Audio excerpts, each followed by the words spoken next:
So I think we're good. I think the stream is just delayed. Because when I go to the race channel, it says that yeah, okay, there we go. It's just like delayed by a minute.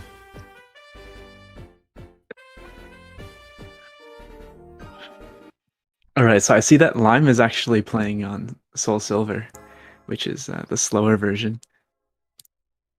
Because it's like it's a very marginal difference, but Ho-Oh has a lower base speed stat than Lugia, and so it's faster on average to run away from Ho-Oh than it is Lugia. And also you can get a max revive in the bell Oh, tower. yeah, you're right. Yeah, the max revive you get in Bell Tower is also faster. Forgot about that.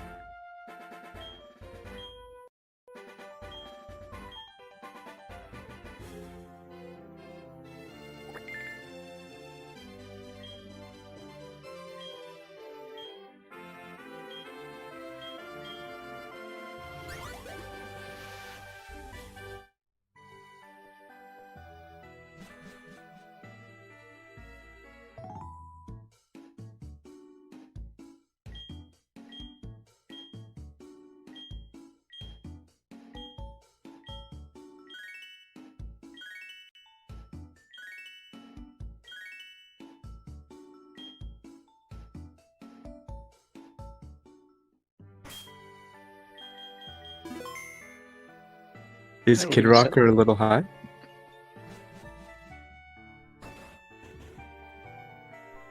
What? Someone said Kidrocker's volume is like 400%.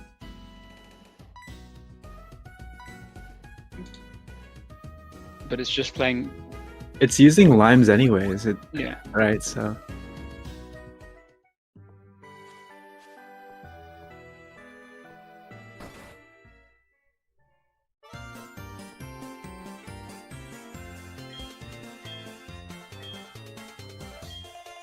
All good.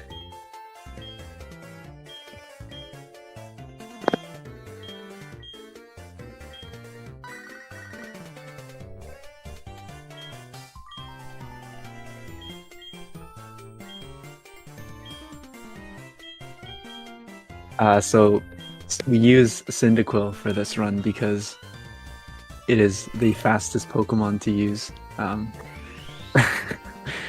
Should go without saying, but Cyndaquil's stats actually matter a lot.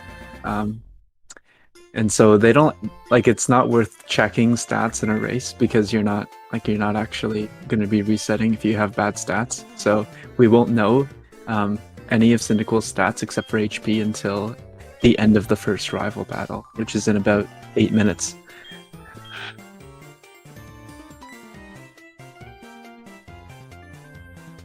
But you'll see HP.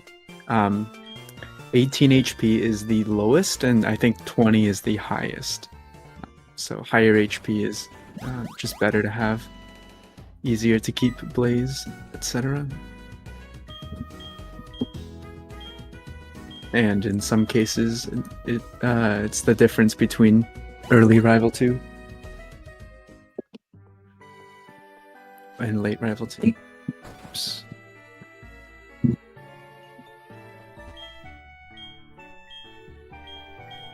Is TTS playing in the day? Yeah, well, it might be. Surely it's morning, right? Yeah, but like you would normally have the game start at nighttime, or like I think like just before morning time, so that Oak says like a little bit less text during the intro. But then you want to have it roll over to morning before Sentret, just for the frame time save. Because you can only get Sentret in the morning.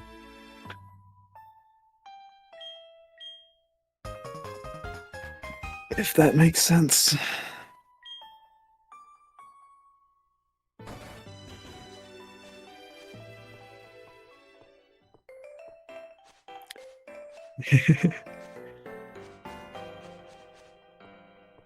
No, but it also means that you can't encounter Hoodoo in the morning, Mr. Black Op. So could be potential time save because you know Hoodoo has more text in its name than Pidgey.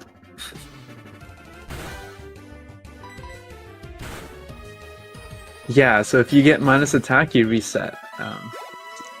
So you kill an encounter here for the experience benefits.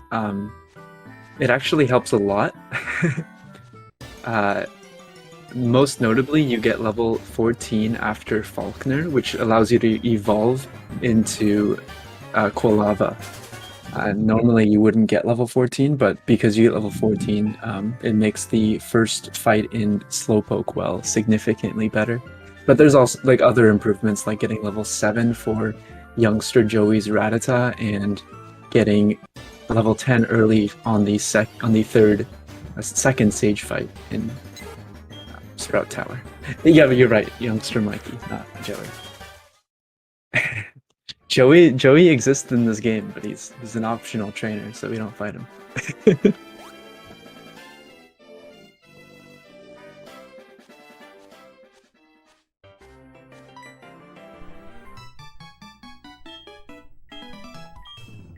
And it's also better to kill an encounter now than it is after the rival fight, because you get healed at Mr. Pokemon's house, and so whatever damage you take now doesn't actually matter, whereas after rival would.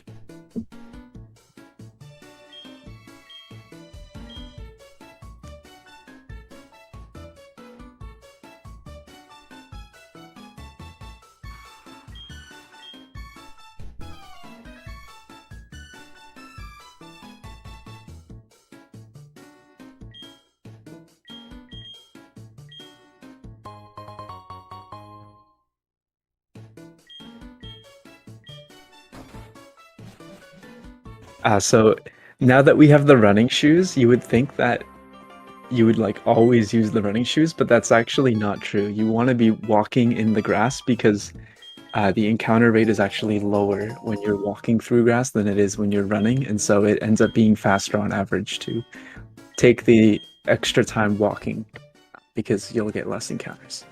So you'll see everyone hopefully walk through the grass. At least until you get repels.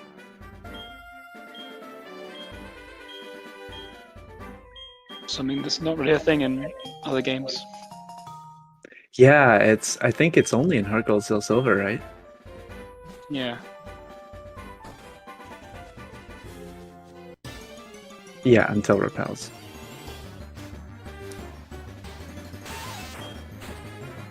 You will see runners running the first 3 tiles after an encounter though, and that's just because there's encounter immunity, so it doesn't matter if you run or walk, you'll never get an encounter, so it's better to run. We see Kidrocker taking right side, which is a little interesting. There are more grass tiles to risk, but if you don't get an encounter, it's actually faster.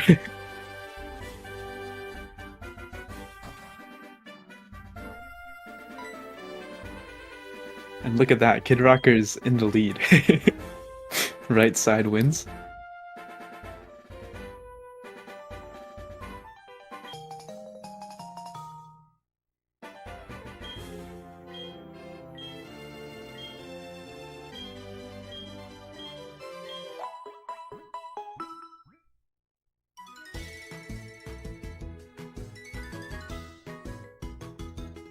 Pikachu?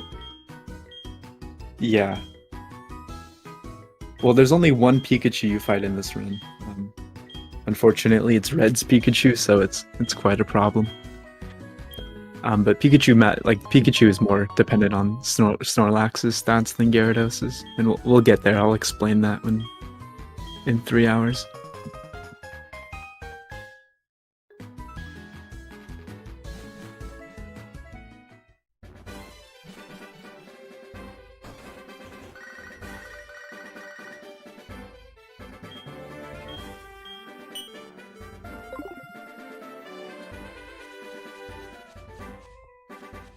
Okay, so coming up is the first rival fight.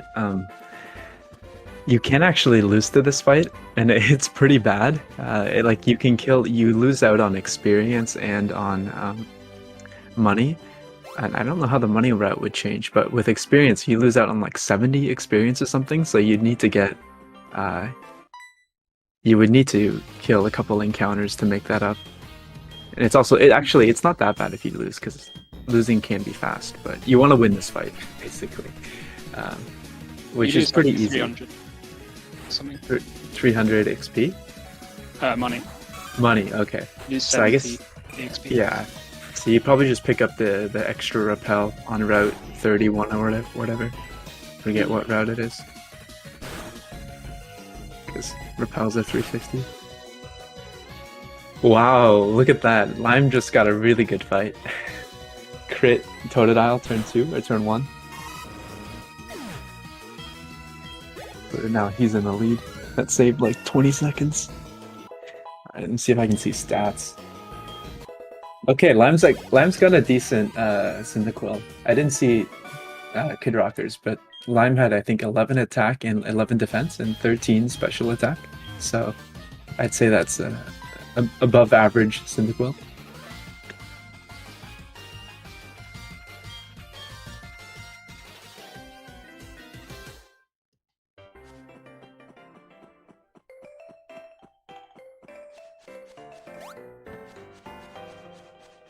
Kidrocker has 10 special attack. Oh no, that's no good.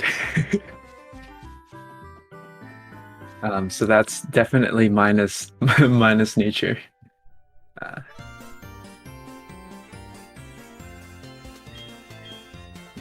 didn't see TTS's either. TTS is 13. 13, okay. 11 attack. So Kidrocker got the worst. Yeah, by far. So like attack and actually on all of your stats matter a lot. Like speed matters the least, which is kind of weird for a Pokemon speedrun.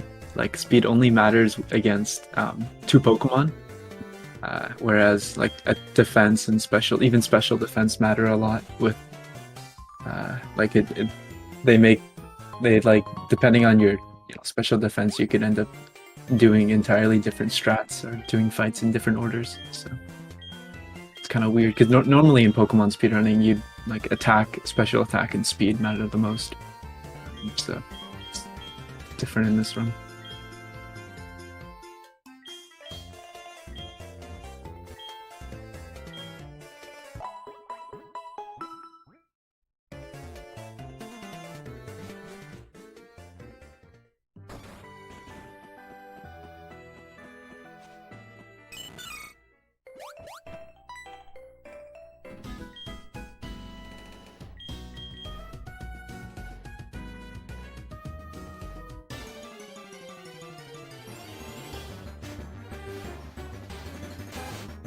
The TTS has a sassy nature on his Cyndaquil, which is actually quite good. It means he will probably be able to do early rival to, I think, almost certainly. Right? Unless, I don't know the exact thresholds. So you can see the difference in Meryl natures here. On Kidrocker's stream, you'll notice that, I mean, it's like the smallest thing, but Meryl has huge power, and on Lime's stream it doesn't, because Rattata took a lot less damage. And so it's better to get a Meryl that has thick fat for the time save. It's like a couple frames, but...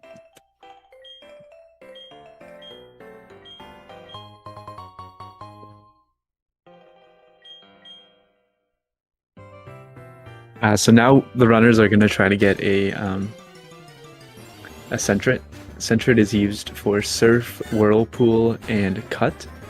And Lime gets one first try, as expected. Unfortunately, Kidrocker does not.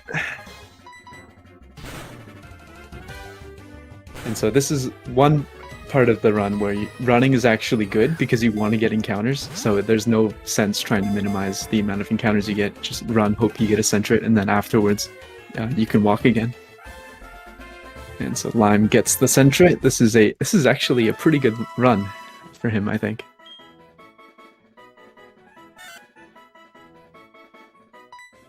They've all got their Sentra. Just need to catch it. Yeah, that's pretty good. TTS. Pretty good start. Goes for one tackle, so it gets it. Kidrocker gets it.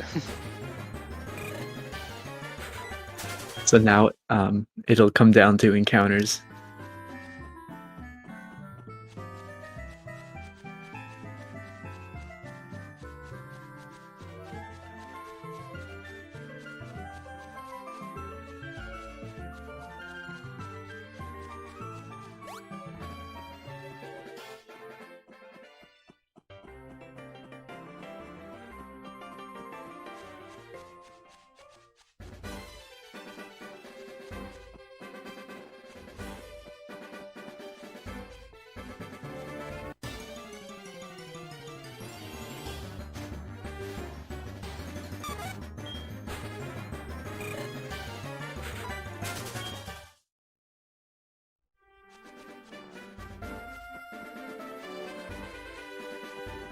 So Lime only getting 2 encounters after Sentra, which is pretty good. I think Kidrocker got 3, or maybe 2 as well, I'm not sure.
Kidrocker almost hitting the bug catcher. Thankfully, he corrected the mistake. So you want to say no to your mom here? She can save your money and buy you like items in Pokemarts, but money's pretty tight for the first like hour of the run, so we don't want that. And it's also slower because it's an extra. There's extra text. It's something like sent money to mom instead of got money, so we don't want to do that. It's time loss.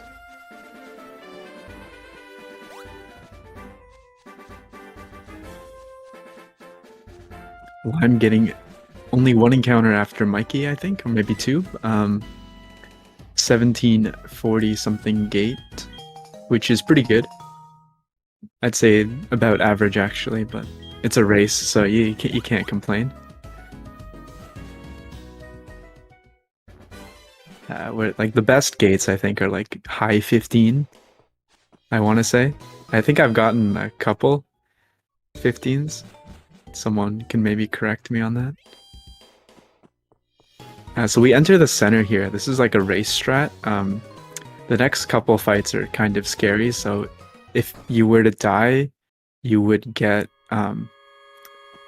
if you were to die, you would respawn it in the Violet Center instead of the Cherry Grove Center, and so it's better to take safety precautions.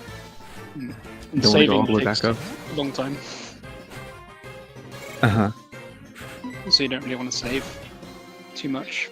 Yeah, saving in Gen 4 is like you don't want to ever do it, except maybe for Red, but it's really slow. Maybe for cans.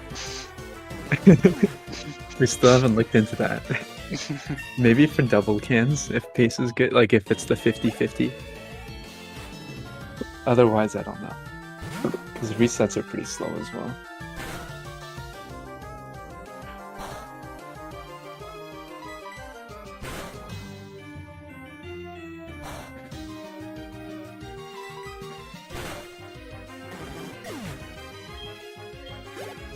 So you just tackle all of these bell sprouts until you get Ember. It's quite simple. Unfortunately, tackle is 95% accurate, so you might see a couple misses here and there. Another reason why Gen 5 is the best.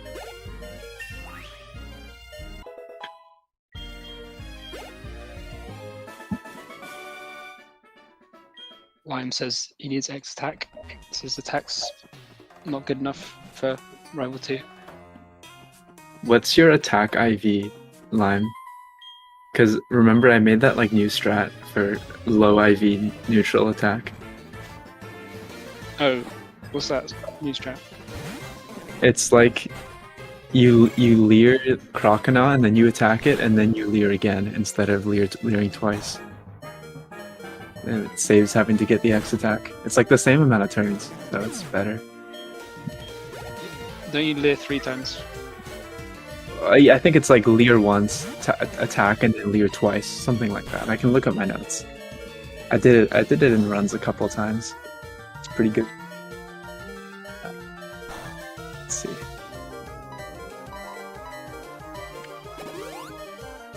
Would this count as chat-assisted speedrunning? Maybe commentator-assisted speedrunning. I'm gonna give him the strats. Okay.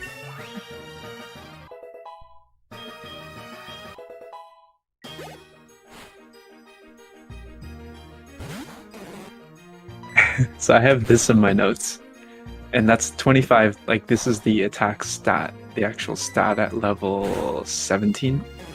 It's right after you kill Coffee. I don't know if that's 16 or 17.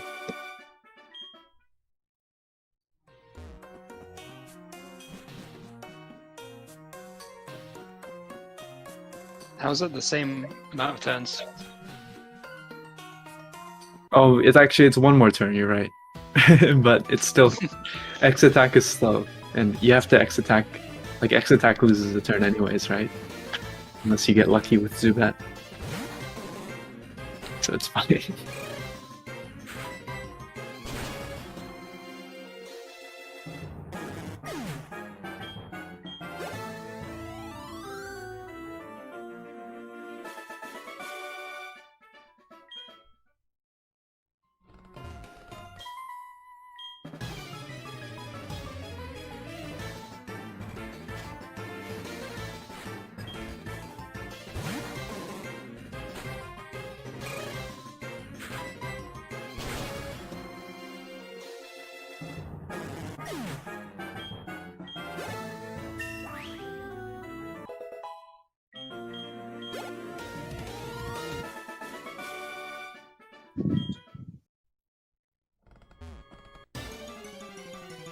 Lime, unfortunately, getting another encounter.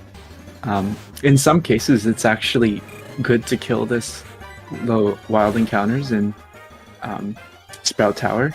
In this case, I think it is for Lime, because he would get level 12 for Hoodoo, which improves it increases how much damage you do with Ember against it. But in some cases, it would be bad, because usually you're in Blaze here, so you would be level 11 for Hoodoo, and oftentimes if you would be level 12 for Hoodoo, you would actually level outside of Blaze, which would be bad. So it really depends on your HP and your special attack.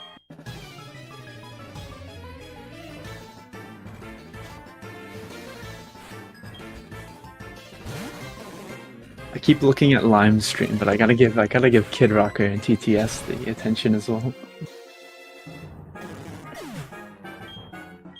So Kidrocker got a good Hoodoo from what I saw. I think I saw 23 speed at 12, so he'll definitely outspeed Pidgeotto, which is good.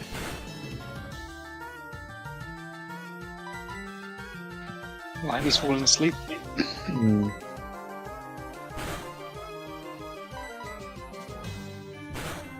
Still asleep. Wake up. Oh my god. This might not kill. Oh, he's in Blaze, it'll kill.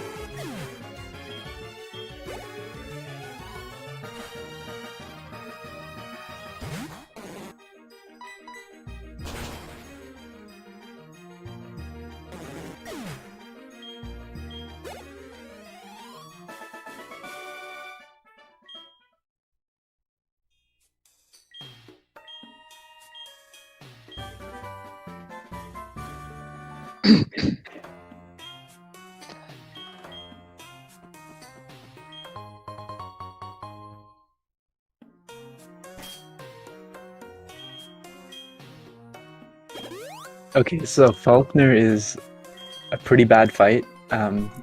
He has two Pokemon, Pidgey and Pidgeotto. Pidgey isn't so bad, you just use Ember twice. It does have Sand Attack, but if you get Sand Attack, you can always switch to Sentret, so it's not that big of a deal. Pidgeotto, on the other hand, has Roost and Gust and Tackle. And if Pidgeotto has been hit at all, so if it's not at full HP, it's 50% to use Roost if it can't kill you with any of its attacks. And because Ember is only doing like a fourth to a third of its health, it can be a very troll fight if you just end up continually missing the coin flips and getting Roost every time you attack it. So let's see how this goes.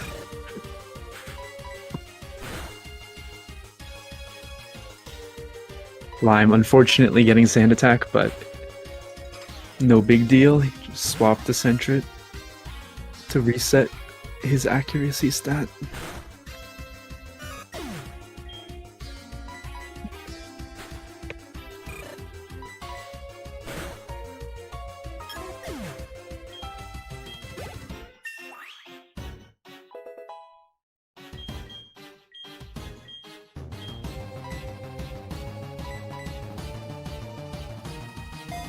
Oh, Kidrocker.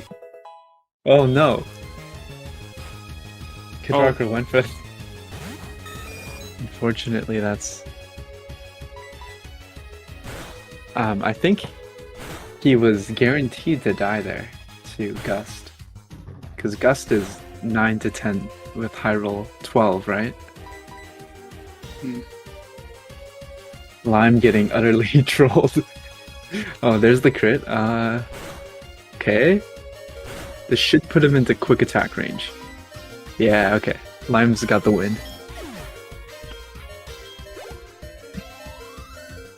And to add to misery, the amount of embers you use in this fight really matters.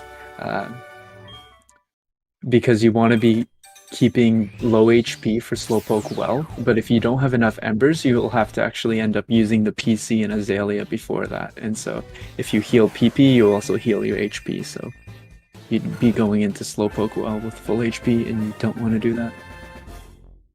So TTS getting the kill on Pidgeotto, and then Kidrocker going in for attempt number 2. Okay, so this actually could be bad. Kidrocker doesn't have good enough special attack to guarantee the kill against Pidgey, so he could actually end up missing the range and getting Sand Attack. Hopefully that doesn't happen though. Okay, he got the range. Good.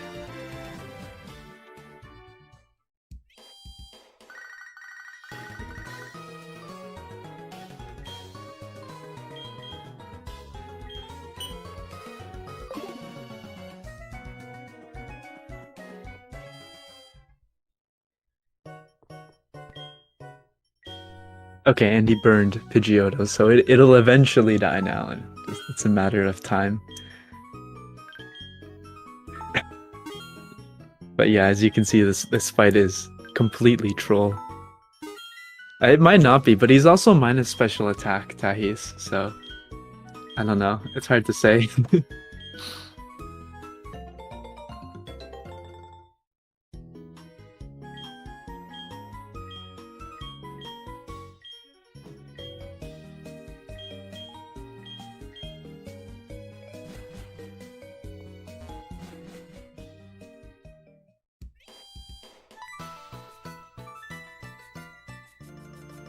So we have repels now, there's no real sense walking throughout grass anymore. We're just gonna go as fast as possible. There are a few situations, I think only one actually, where you might want to walk instead of run, and that's after the fairy double before Critique, but that's one situation. Talk to this guy to get the Miracle Seed, not because you want it, but because otherwise he would try to talk to you, and that's slower. So. Repels here are actually very tight.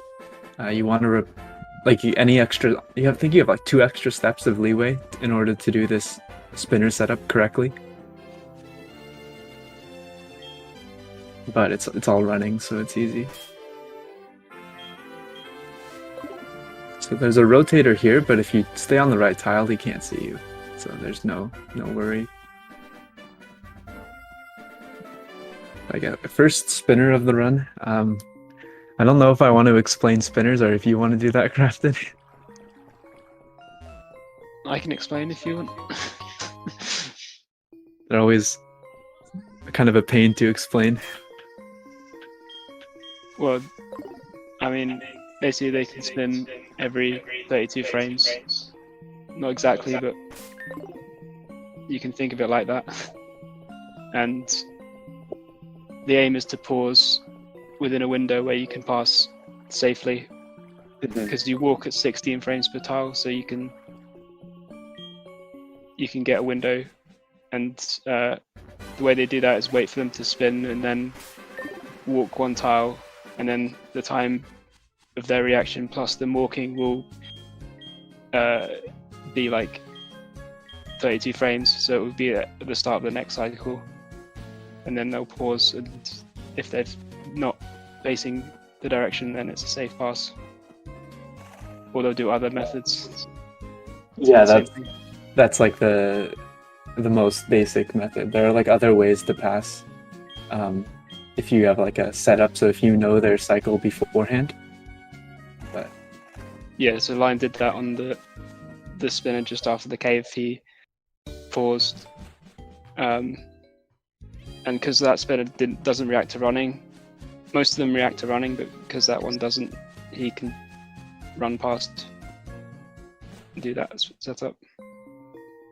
Yeah, although that setup is like, I don't think it's worth going for unless you're like really confident in it, because it saves only like half a second on average. I timed it over just taking the grass.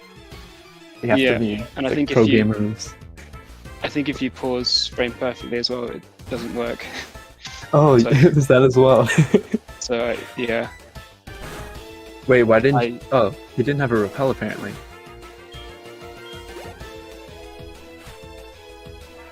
Oh, because you got the X attack. Yeah, you're right. Okay. See, I never got the X attack, so I didn't know that.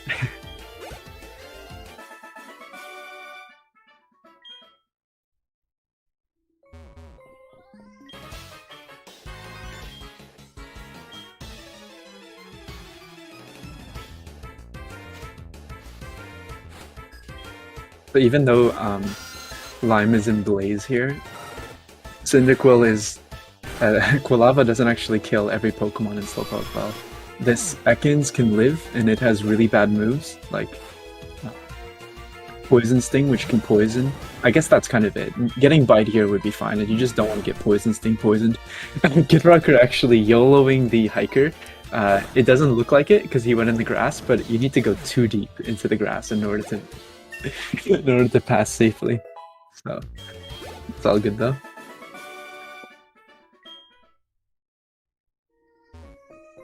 While I was talking about that, I didn't see what Ekans did to Lime, but he's alive and not poisoned, so it's all good.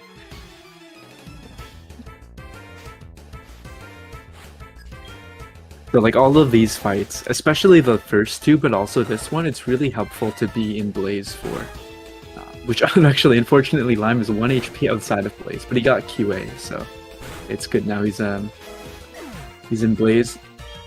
So usually these Zubats, unless you have very good special attack, are not even guaranteed to die outside of Blaze, but because he's inside, they're always going to die.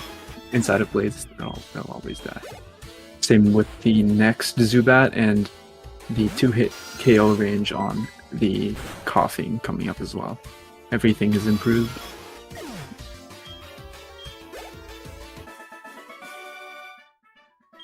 Rapimus, okay.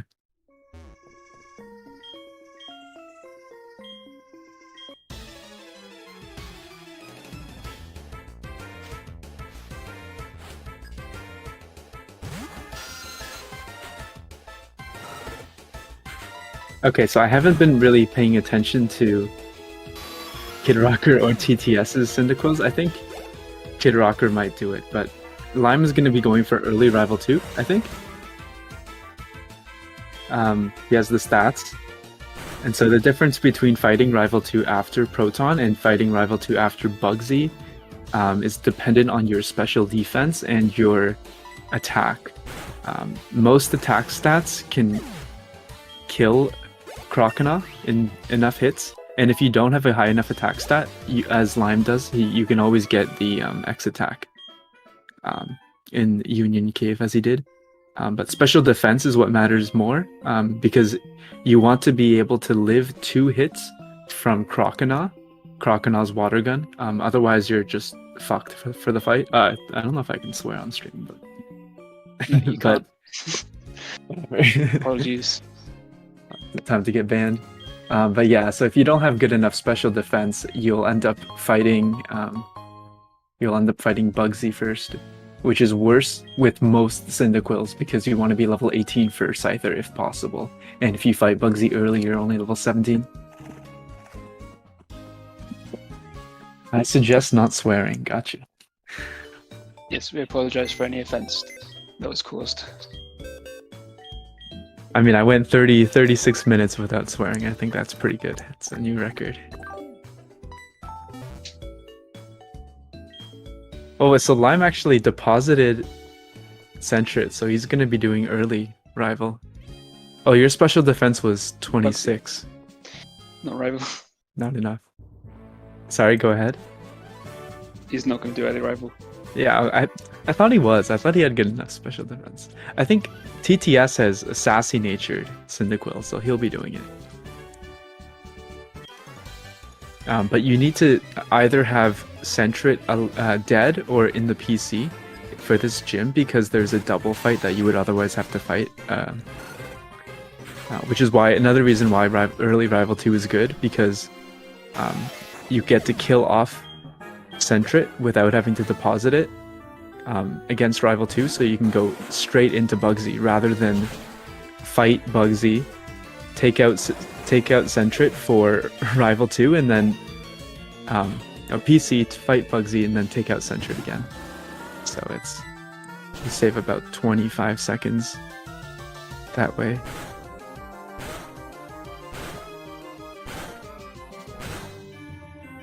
I'm getting Fury attack 5 times from Beedrill. It's quite unlucky.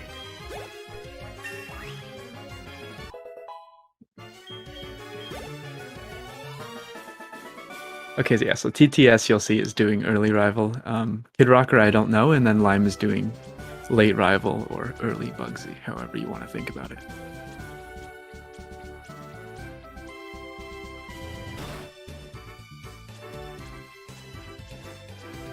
And so the main reason why you want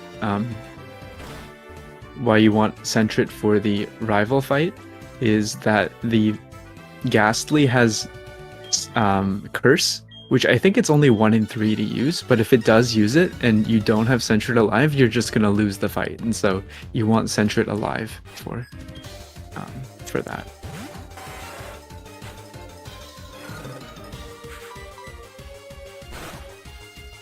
So Bugsy's a pretty bad fight. Okay, looking at Limes. Okay, this should be good. Oh, actually, I'm not sure. I don't think non-Blaze Ember kills Scyther from there. I think it's a range. And if he misses the range, this could be really bad. So hopefully he gets it. Good. I think that was a pretty favorable range. And so Bugsy's worst Pokemon, he leads with. The other 2 Pokemon are Metapod and Kakuna, which you always kill with Embers, so no problem there.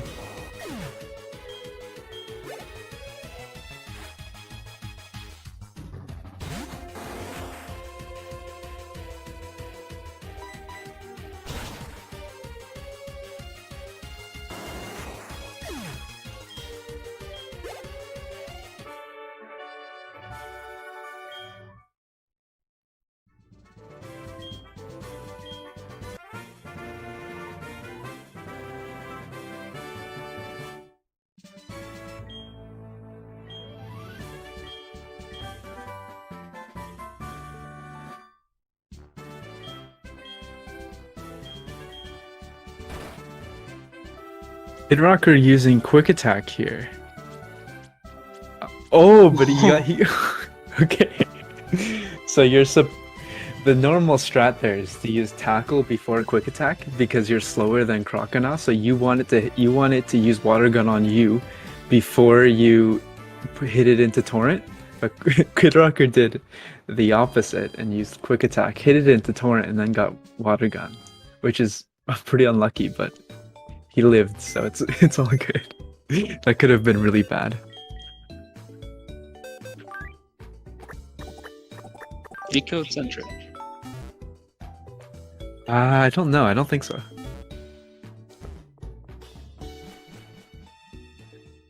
Getting trolled by Zubat here. So if he sacks Sentry, Did he hear us?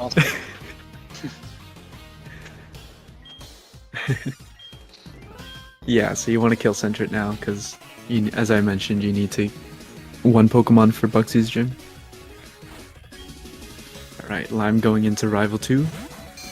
I think he's in Blaze, I don't know. No, he's not. Oh, I guess he healed. Yeah, he was. Unfortunately, he gets Cursed. That's the worst. So he'll need to switch to Sentret now.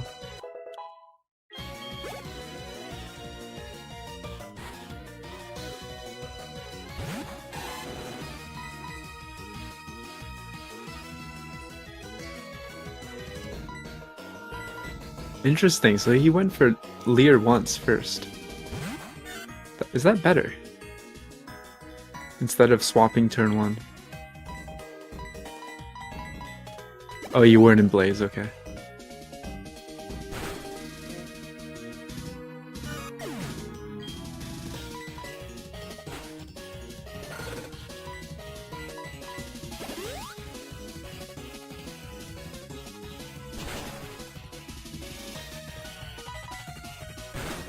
You really need the X attack here? I feel like you can just substitute it with Leers since you're level 19. Uh-oh. Okay.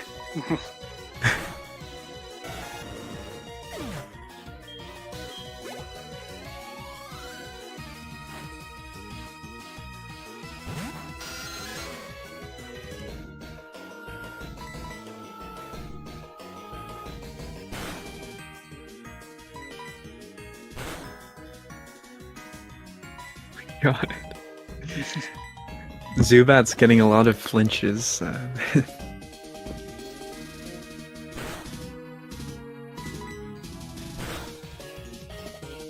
Reminder that bite is 30% to flinch. Okay. I think you risk this. Oh, never mind. Lime is playing it safe.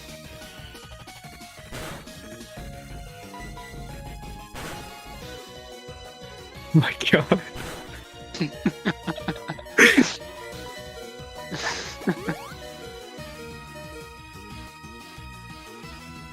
It's quite a bad Zubat. Max confusion, I think.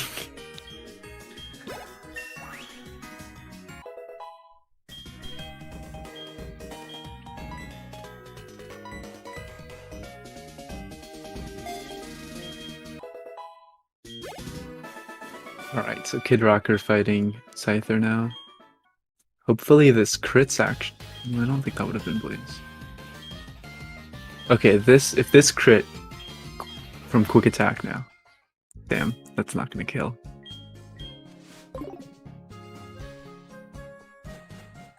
And now you don't want to get crit.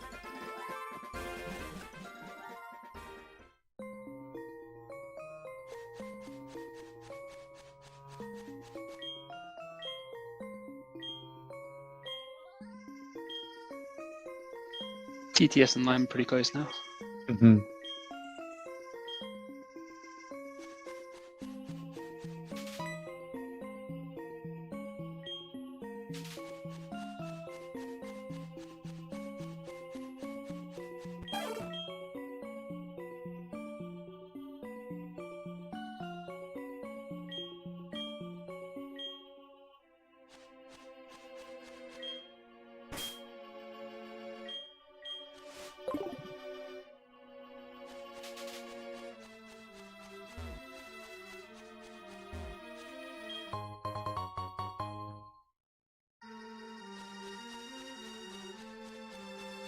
So we pick up this revive here. It's mostly useful for Whitney if something bad happens, but it can also be useful if um, something happens on the double fight.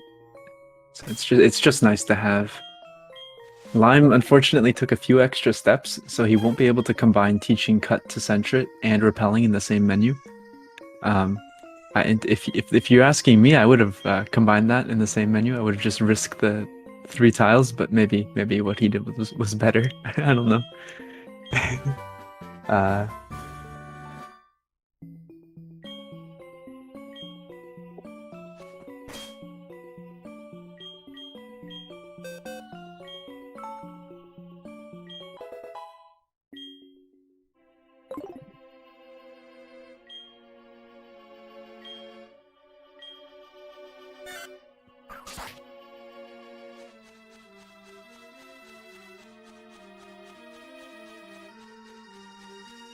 so you get another X attack here. This one is really useful for the Morty fight. It just helps with ranges and with the Gengar. It's good to have.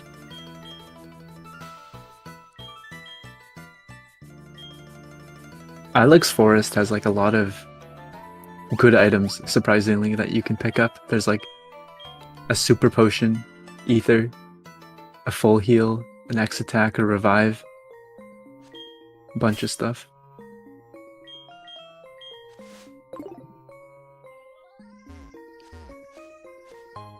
I think a repel as well.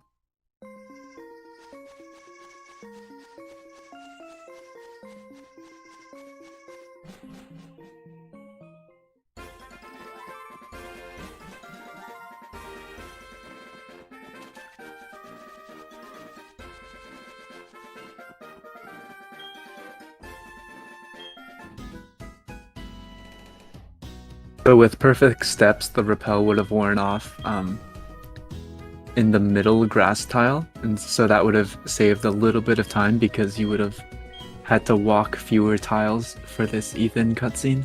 But it's like a small difference. It's never good to risk the tiles. So I think there's a strat you can do here. Like you teach, if Sentret is in your party, you can like teach cut to Quilava and then withdraw Sentret here. I think it loses like 6 seconds, but some people do it.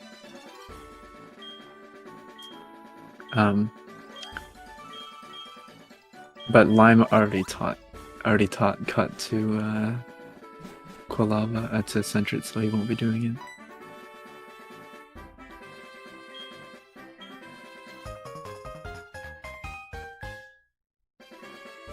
Yeah, exactly, Ties. But you can only do that with the current route. If you use my route, that actually doesn't work because you need Sentret for.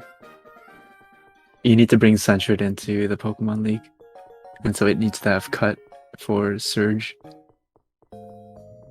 after Lance.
So now it is time for the first of 2 main switches in the run. You need a Pokemon to learn Fly, and this guy in the gate actually gives you a level 20 Spearow for free. So it's convenient to teach Fly to, but it's also good to use for the next 20 minutes or so. because it's not it doesn't this Pokemon Spearow, or I think it's nicknamed Kenya, it doesn't have your trainer ID, which means that it actually gains boosted experience. So it essentially has a lucky egg equipped, if you're familiar with that item. So you get levels really quickly, and it has pretty good IVs all around as well, and it's this plus speed nature. So it's actually better to use Spearow for the rest of, or at least for the next 2 badges, than it is to use Quilava.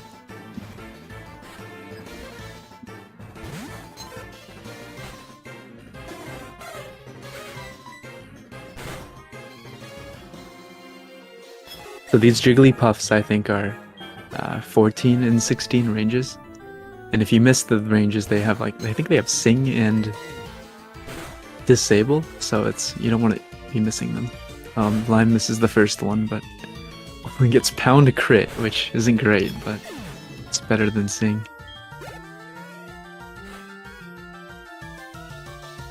In an ideal world here, actually, you don't take any damage during the first 2 fights, and that would actually end up saving a menu before Whitney, and that saves quite a bit of time, because if you take any amount of damage, then you want to heal that before Whitney, so it's not having to heal would be great. Unfortunately, getting damaged on the first fight isn't great.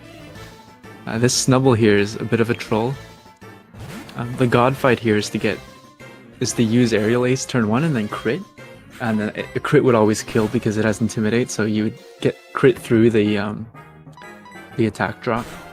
Unfortunately, that doesn't happen. No Scary Face. So he got double Scary Face, so this Snubble will outspeed turn 2 or turn 3. This is kind of scary. Not a good fight. Let's see how TTS is doing. TTS gets the turn 3 crit, so that's the worst.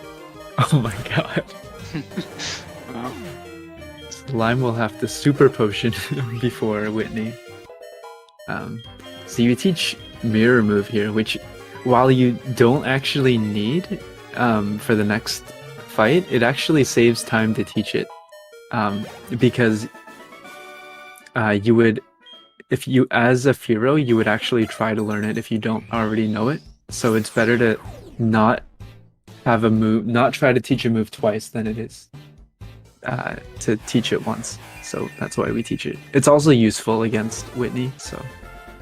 And Aerial Ace PP in this point of the run, or at least, like, Aerial Ace PP is very tight, so if you can save an Aerial Ace, you should. What? Lime has talked to that trainer twice now. I don't know what this guy's doing.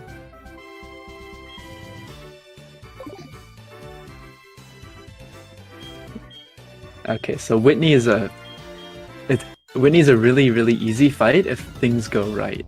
If not, then it can be a little scary. So I'll watch TTS's side of the run first. Basically, you want to see Mimic from Clefairy. It has Metronome, so this fight can go really, really poorly. Psychic. Well, it's not the worst, but ideally you don't take any damage here, so you're at full HP for Milk Tank, and then oftentimes that means saving a heal. But unfortunately, that didn't happen.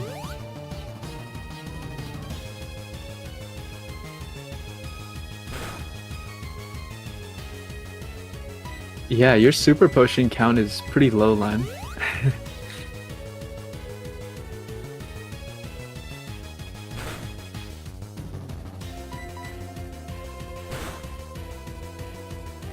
Oh my goodness.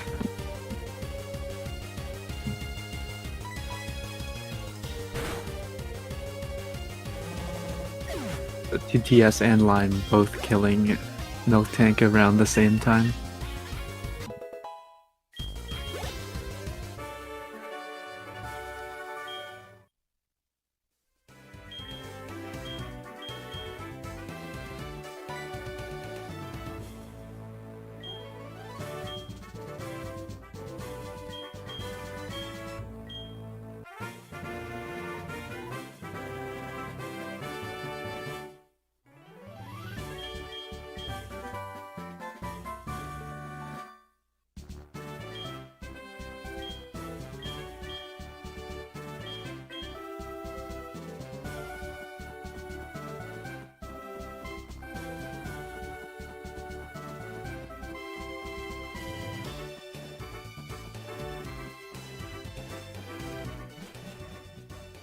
So I'm actually going on the bike to get to the squirt bottle house, which is, I think it's 3 frames faster if you do it perfectly.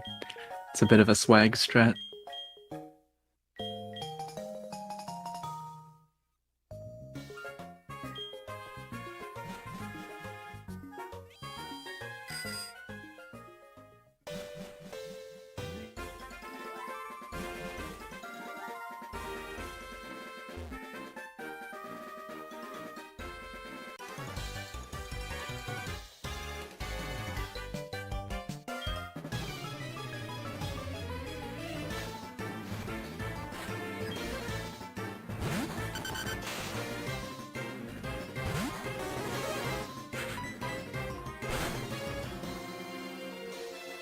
So after this trainer fight, there are 2 spinners, um, and they're both death spinners. So you can't, if they're facing left, you can't like run a tile to make them face right. So you can lose a lot of time here if they decide to troll you. Or you could also risk it, but I don't think any of these runners will do that.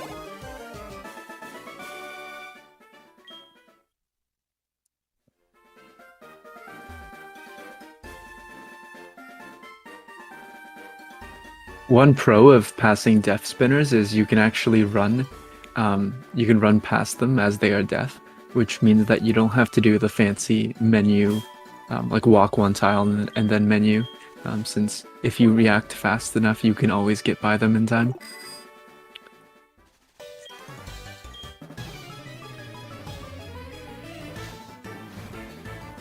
I guess Kidrocker ended up killing Milk Tank with Quilava. I didn't see the fight, but it's a win, I guess. Kenya actually losing out on experience is quite bad, though. Like, there are a couple EXP thresholds that if you don't get like the exact amount of experience, you'll miss. That will affect a couple fights. Like for instance, on Rival 3, if you're not level 25 for the Zubat, it becomes a 25% range to die from full. Whereas if you're level 25, it's always gonna die. So things like that are quite important.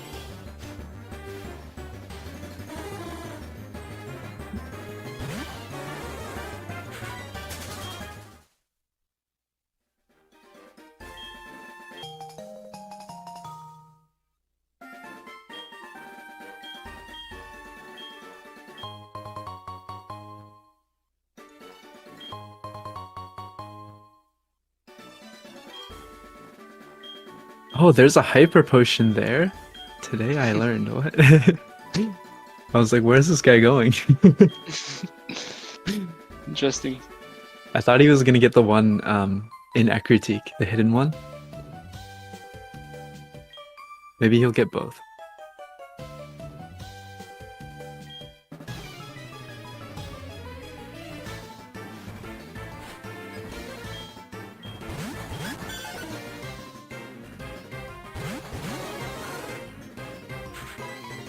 So this fairy double, as people like to say, even though these Pokemon are normal types in this gen, is pretty bad. Just because Clefable and Wigglytuff are pretty strong Pokemon at this point in the game, so they don't die in one hit. And you want to be in Blaze here with Quilava because it allows you to use Flame Wheel against Clefable, but if not, you can always Ember. But it's a bit of a troll fight. Like I think Wigglytuff has Sing and also Growl, I want to say, so it can go really, really poorly if luck is not on your side.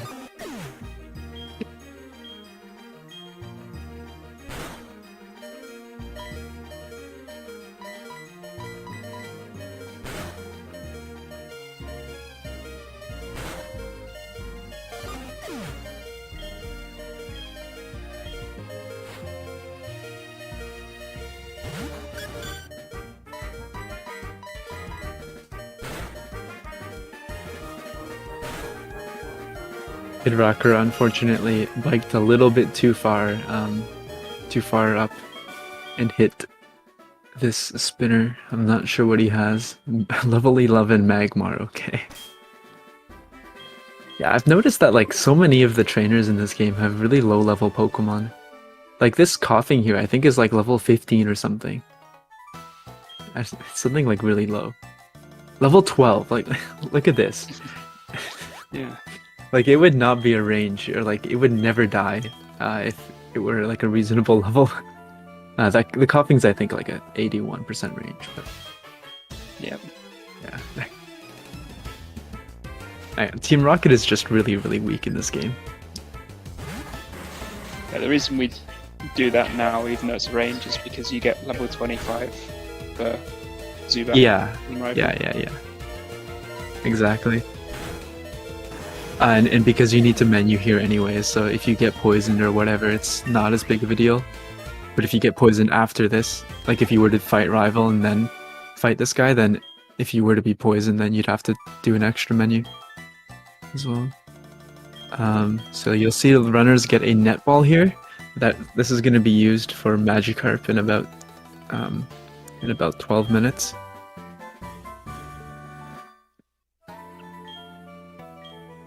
And then the rest of the items you'll get are just standard, you know, like super potions, some paralyzed seals, revive, and super repels. Stuff you'd see in every Pokemon speedrun. A lot of awakenings. I'll actually switch audio to Limes now because he's ahead.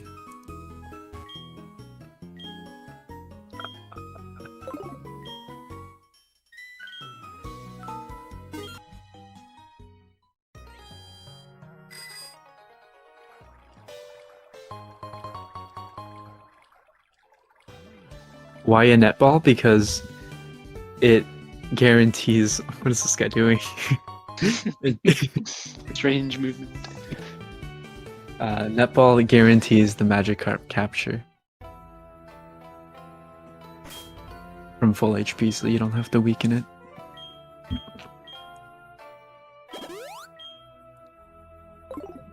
Reviving Sentret, because he needs to switch. Yeah, safety strat. Real men would just swap and hope not to get paralyzed or confused. Well, he's low HP, isn't he? Just potion then. Get supersonic to 1. Sonic Boom. Sonic Boom. I'm cooked.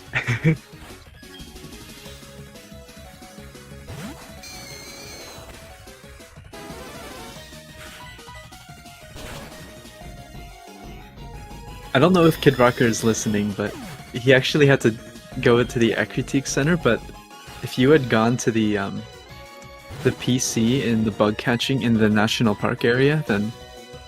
Wait, where is he? Violet. Never mind, he's in Violet, okay. Well, I mean, that's better than Critique. I don't know what I'm doing. I don't know what I'm saying. See, look, he got Sonic Boom, so if he hadn't... it's just a waste. He should have just swapped and potioned. Look at this time loss.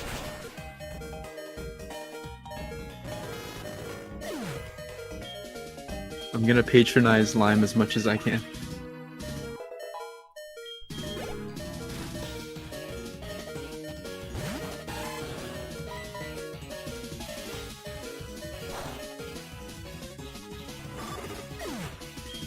So at this point, Rival 3 is about free. I think if you get Ice Fang crit here, you're dead. Otherwise, it's free. So hopefully that doesn't happen.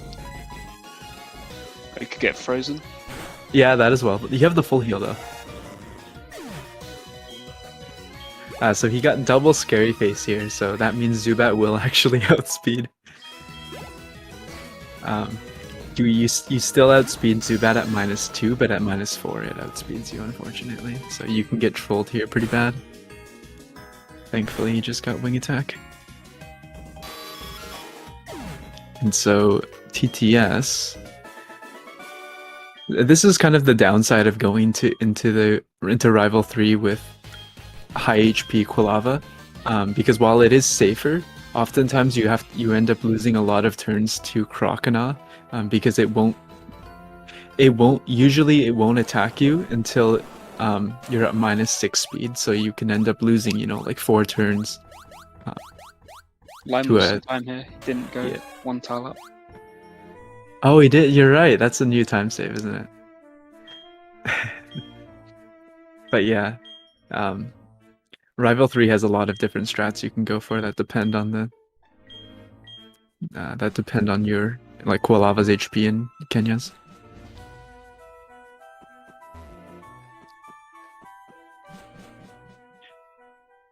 The new time save movement like changes radio minute, doesn't it?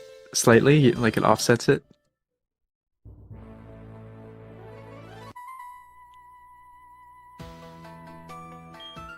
Doesn't it depend when you open the radio? That's true. You can just open it one later, like one tile later. So for the next like, for the next like 5 minutes, it's just super simple Ghastlies and Haunters that all die. So if now's the time to interact with chat. Like if there's any time to do that, the time is now. How's chat doing? How was everyone's day?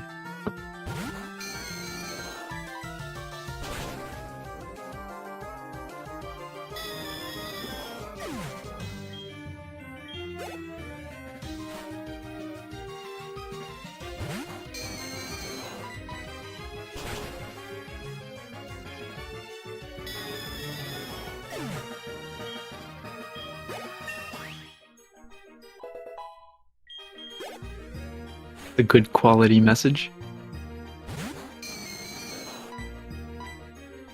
Is this one of your chatters? You'd think so, but I don't recognize the name.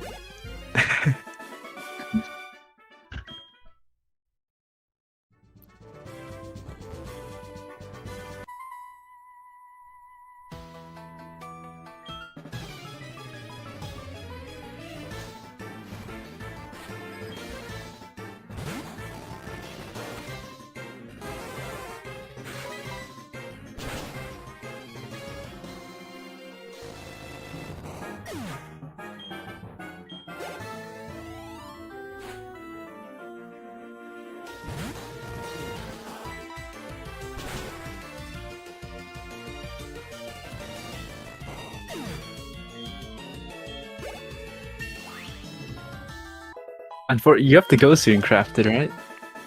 In like Yes. 20 minutes? No. What am I gonna do for the next 3 hours? I'm gonna be so lonely. Anyone from chat want to join me?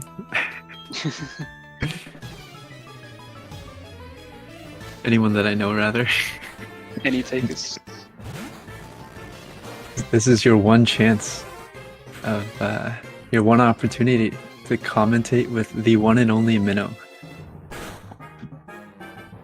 Until a few days when he does another race.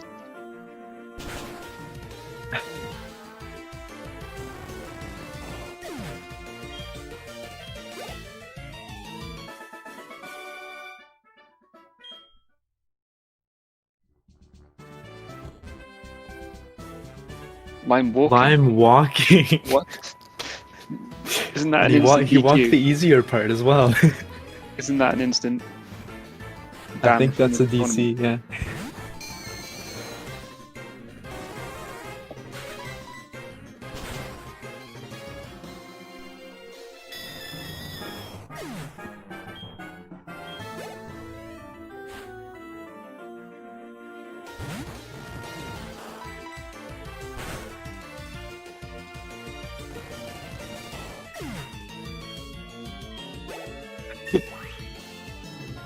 Like, if you're gonna walk it, you should walk the harder part, you know? I don't understand.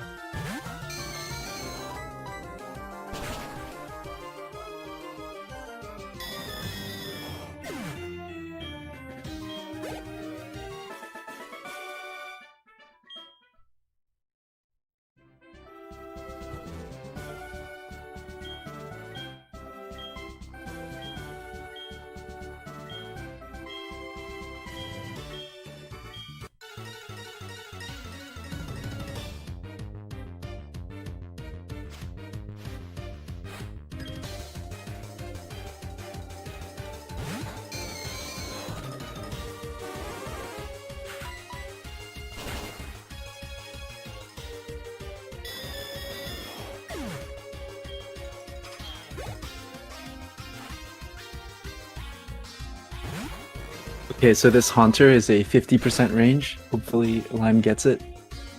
No, Hypnosis is fine.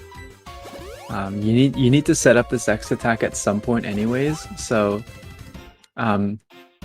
if you get Hypnosis, it's usually not a big deal because like you can X attack on the heal turn and then it'll Dream Eater here, but it won't work because you healed the sleep and then you kill.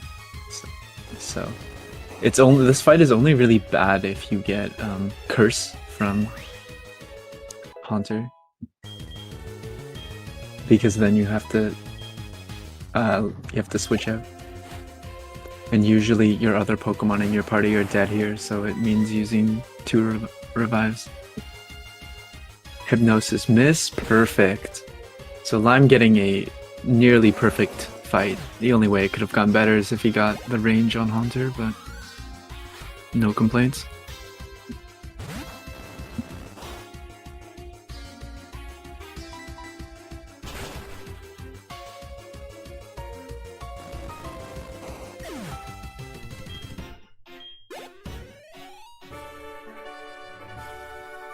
All right, so now it is time for the most RNG heavy segment in this category, and that's the Magikarp split.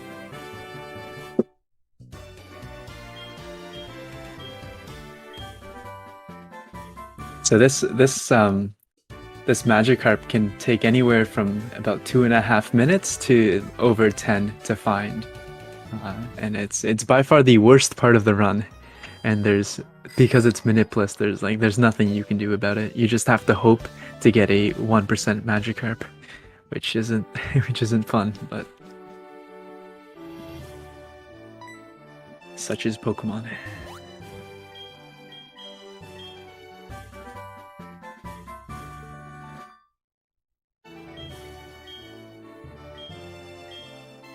Yeah, I'll go over stats on Magikarp soon. But yeah, the stats on your Magikarp matter a lot. So you want to hope to get a good one. Lime will get it on his first turn frame, I'm sure, given how lucky he's been this run. So TTS finishing up Morty. But like right here, Lime could end up getting like a really, really bad carp, and then TTS could get a really good one, and then TTS could just end up being, like 2 minutes ahead. So this is the real they both could deal. get a bad one, and Kidrocker catch up. Yeah, exactly. Yeah, so it's a big breaking point. Like you have to get a pretty bad one for Kidrocker, but yeah. Here we go.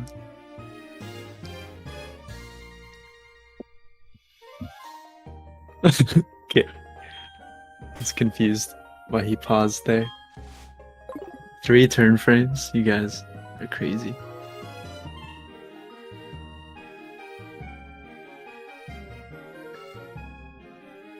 And so I think the average amount of time it takes to encounter a Magikarp here is like 69 seconds.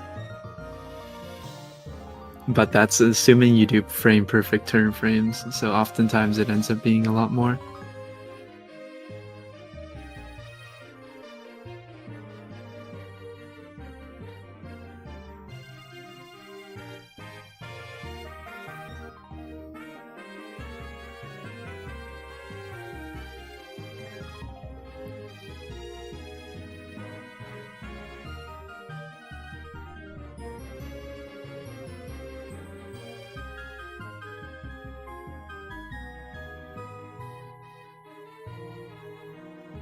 I kind of want to get some water, but at the same time, I don't want to miss the carp, so I don't know.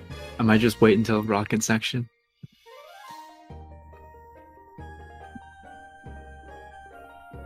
Is Kidrocker on emulator? Okay, so Kidrocker will have an advantage then. Finding carp, because it's easier to do the turn frames, in my opinion, on a keyboard. Yeah, so look, this is I think I was talking about this at the start of stream, but look at TTS go. Look at that. Look how fast that was. Because it's so much easier to do these turn frames on a circle pad than it is on the D-pad. So I'm gonna switch to TTS's stream.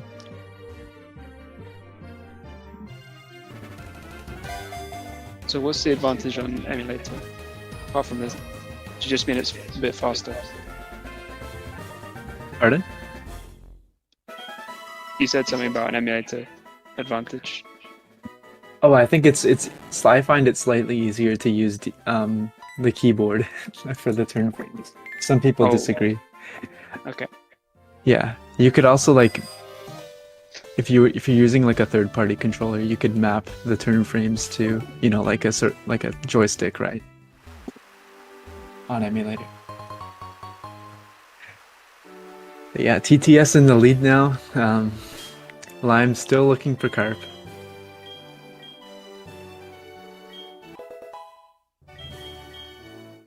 I think that was 87 speed, which is not great. That's actually pretty bad, unless I misread it. Lime getting his carp.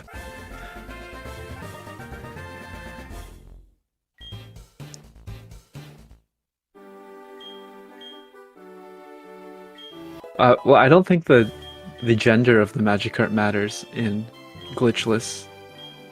I think that's a glitched thing. I can't think of a situation. We don't use a track. Yeah, so.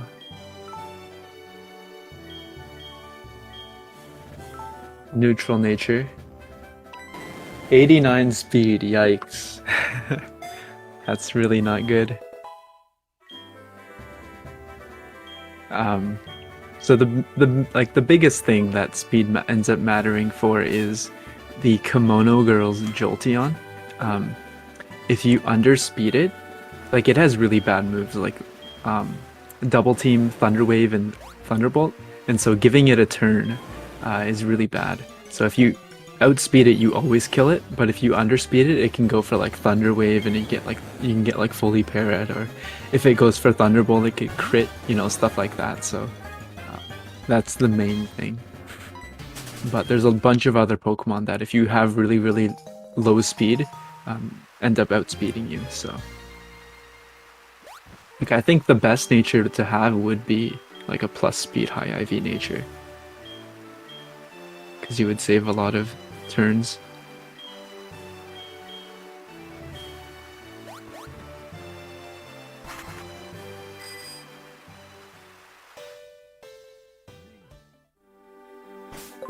TTS playing the spinners safe. I didn't see Lime's stats, but we'll see it in a second. No, so I'll look on when he teaches Surf. Yeah.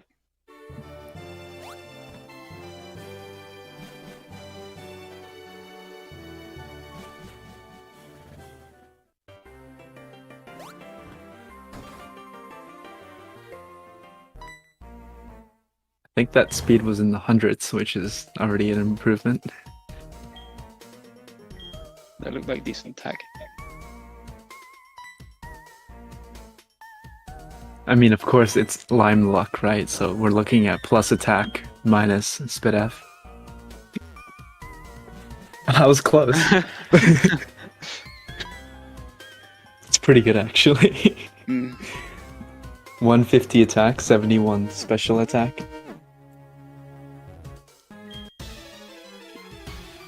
I didn't see speed, but it was at least 100, so... Yeah, I mean, it's classic Lime luck, right? You can't really compete with that. Yeah, look at 29 to 30 speed.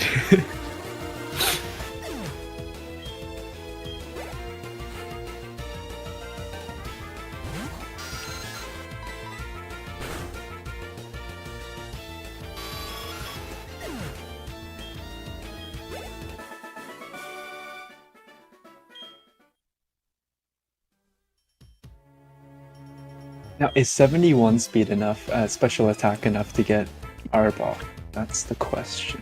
To guarantee it. I'm not sure. What the? The hideout one, in the double battle. No, definitely not. Right? Let me see.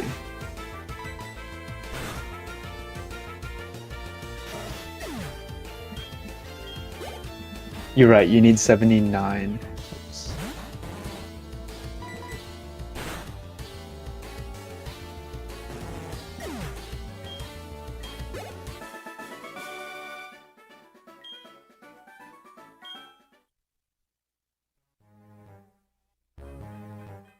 But yeah, the rocket section is pretty boring. Everything is guaranteed to die until the double fight.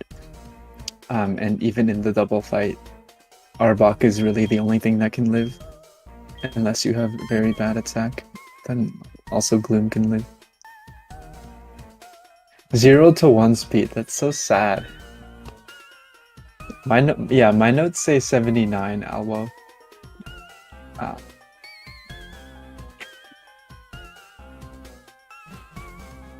Like you're saying 79 at level 52, right? Not level 51.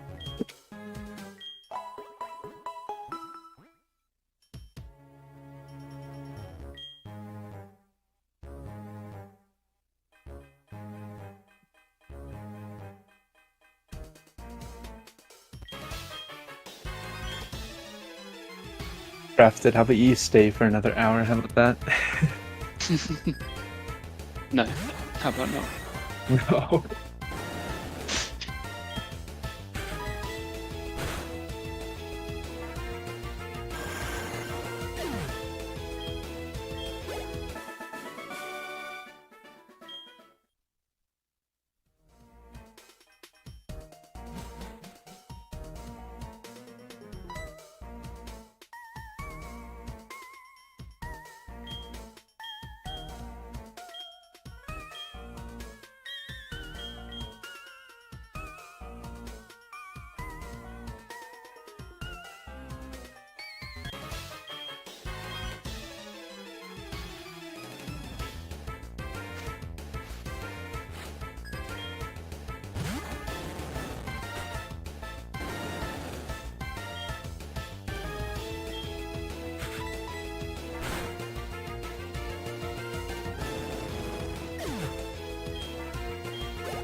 Kidrocker, unfortunately, getting some pretty bad magic card luck here.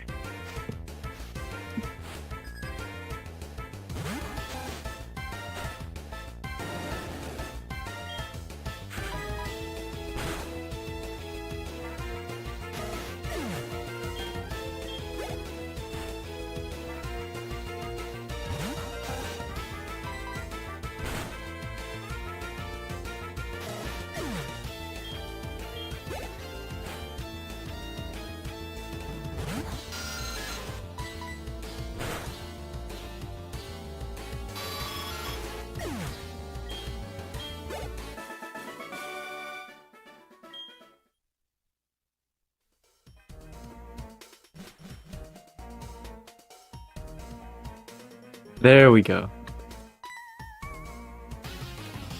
Hey. You have to stay for Goes the bad. stats. Yep. Okay.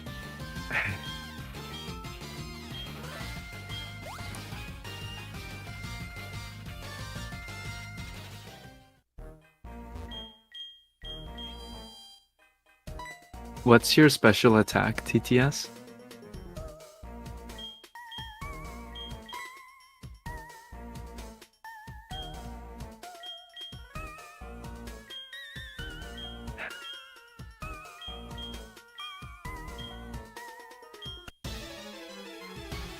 Okay, so Arbok is guaranteed then. Yeah?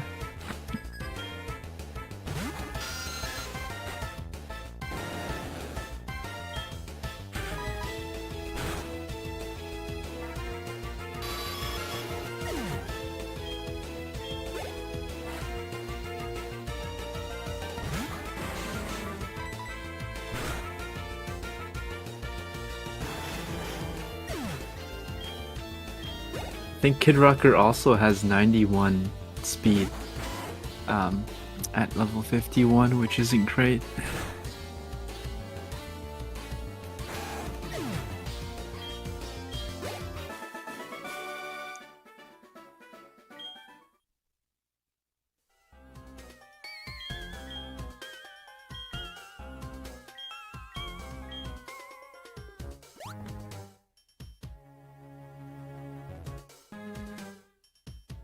SR is going to be bopped. Yeah, I mean, this is what, easy 334 pace, I would imagine, right? You just gotta pivot to Raikou right now. And then also save 10 minutes somehow.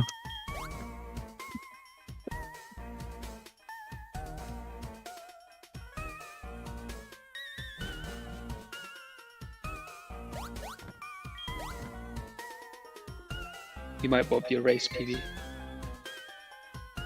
I think my race PB is like a 359, so seems reasonable. Let me check actually. I have live split open here. Oh no, it's a 403.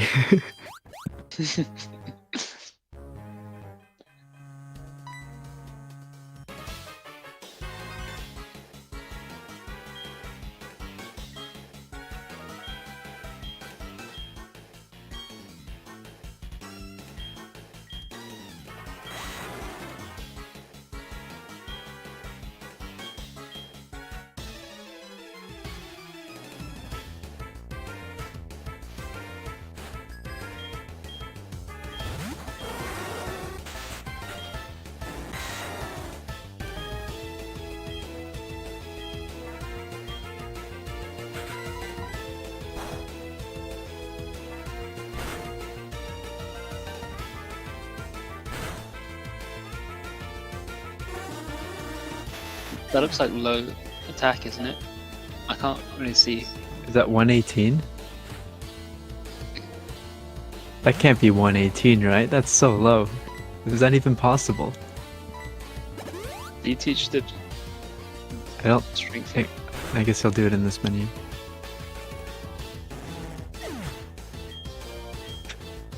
Okay. Lime said 118 is minimum. No. So Kidrocker has very low speed and then minimum attack, so minus. Oh no. Not good. Not good at all. Has he taught strength and surf? I didn't see. Maybe I just missed it.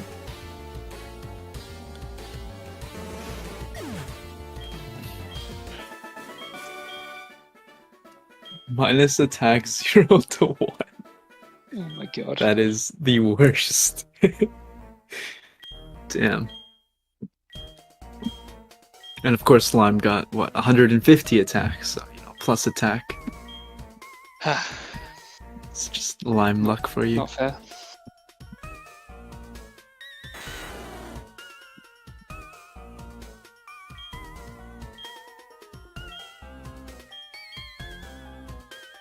But anyway, that's where I have to leave. Yeah, okay. Goodbye. Good night, Crafted. Goodbye. Good night. Everyone say good night to Crafted. He's got a. Unfortunately, he has a job to work tomorrow. Imagine that. So. Yeah. Not like all See. you need. Bye. Good night.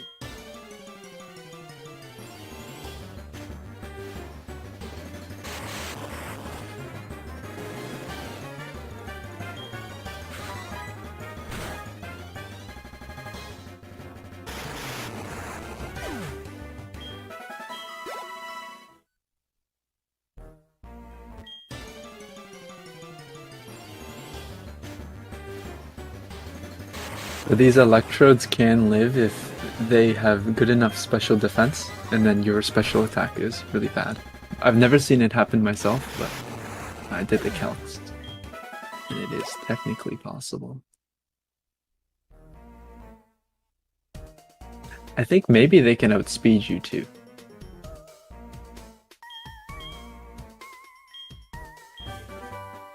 But I'm not sure about that.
All right, so Price is pretty easy fight.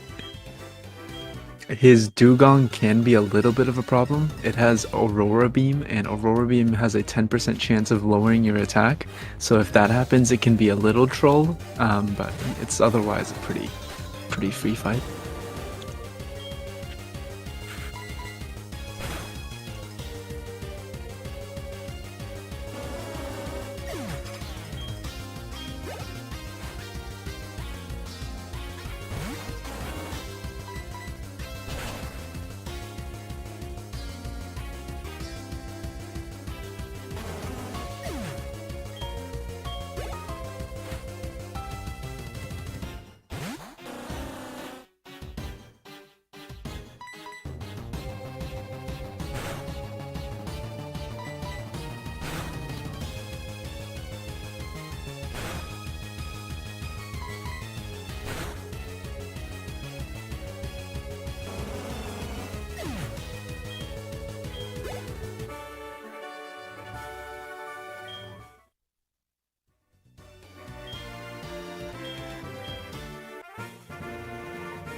Oh, it was 148, not 118. Thank God. So what is that, like brave nature or high IV, not plus attack nature? That's a big difference. It's a good thing it wasn't 118. It's a good thing we misread it.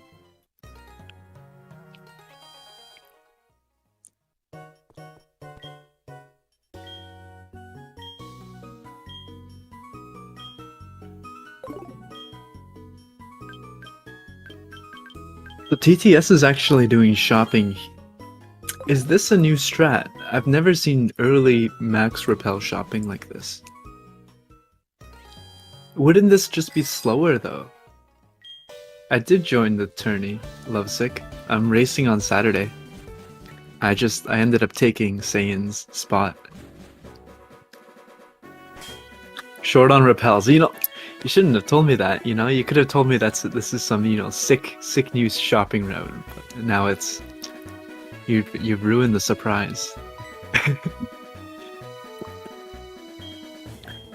You could have also gotten the super repel on the final floor of the lighthouse. I think you have to pass the spinner for it though, so maybe it's a bit worse.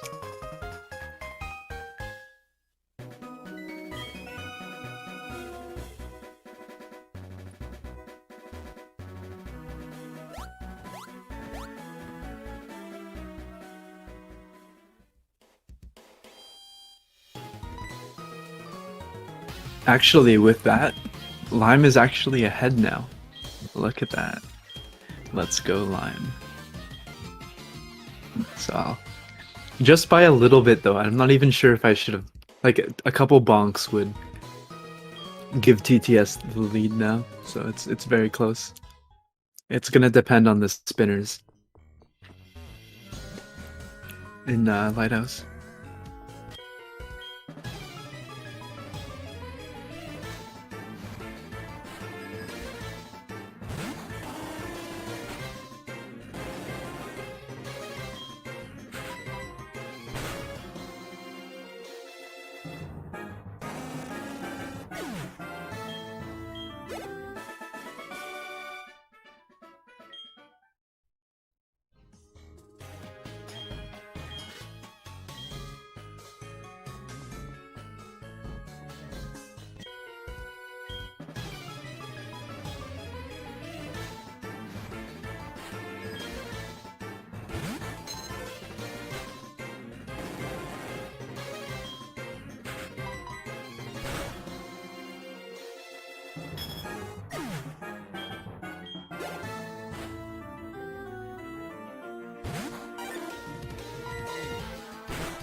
Okay, so this next spinner is a little bit tricky, can be a little bit tricky to pass.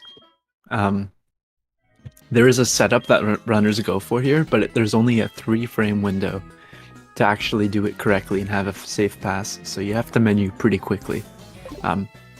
Unfortunately, he was facing down, this spinner, when Lime did the menu, so there wasn't a 3-frame window, but if he been facing left, then it would have been tricky. I didn't see TTS's stream, but they both got by successfully. And so this spinner is pretty easy to pass because, yeah. Wow, this is quite the race. Look at this. Look how in sync they are.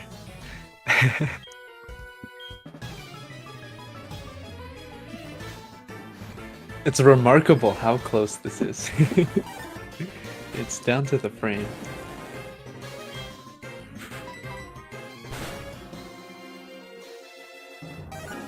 And what's better is that for everything up until like Jasmine, or no, like for the next like 30 minutes of the run, it's all skill. So if you see Lime, lagging behind, it's because TTS is a good runner and is outperforming him. Just kidding, I love you, Lime.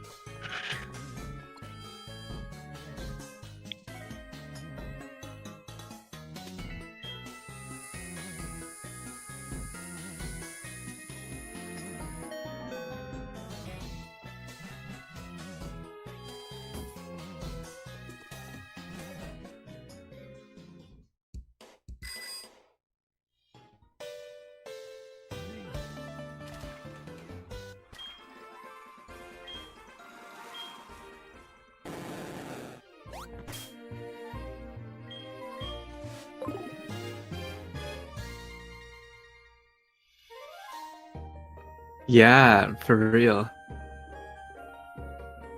What is TTS's PB? It's like a 350 something. It's a 359 according to the sheet. He's really doing well.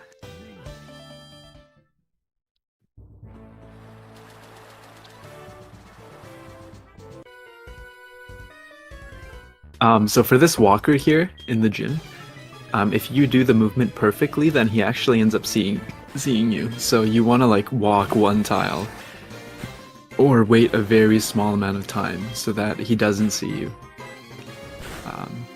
But not so much so that you have to slow down.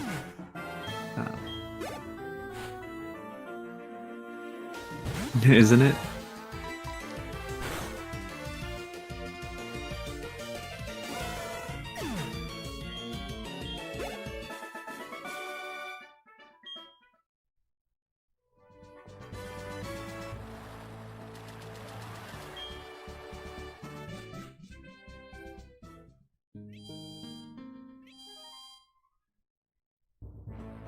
So Chuck is a pretty easy fight.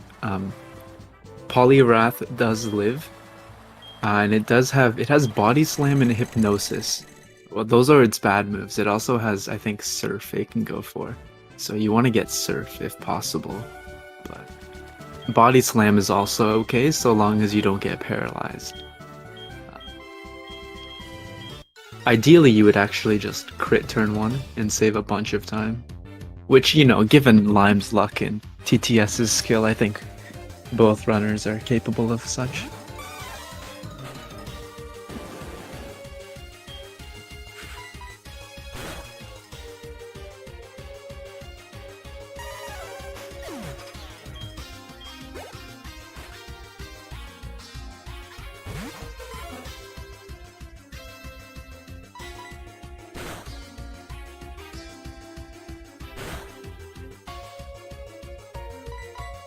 The Lime got crit by Body Slam, but thankfully it did not paralyze, so he's good. And so he saved a little bit of time over TTS because Chuck didn't come out for his like little battle animation, which happens when you hit his Pokemon to below half health. So saved a little bit of time over that, but it's only a couple seconds. Yeah, like a second.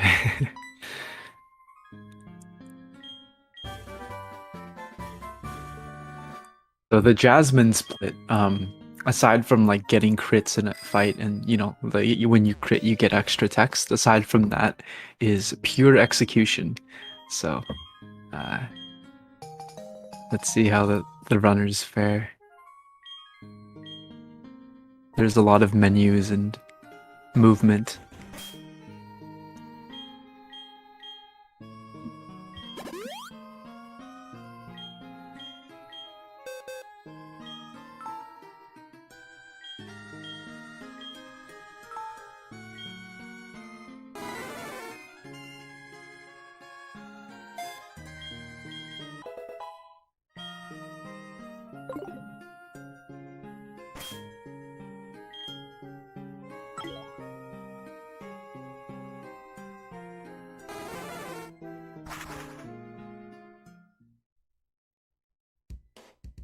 So TTS actually, yeah, so it looks like Lime saved a bunch of time over TTS, but he didn't. TTS ended up teaching Whirlpool early to center it, so they're actually still about tied. It just doesn't look like that.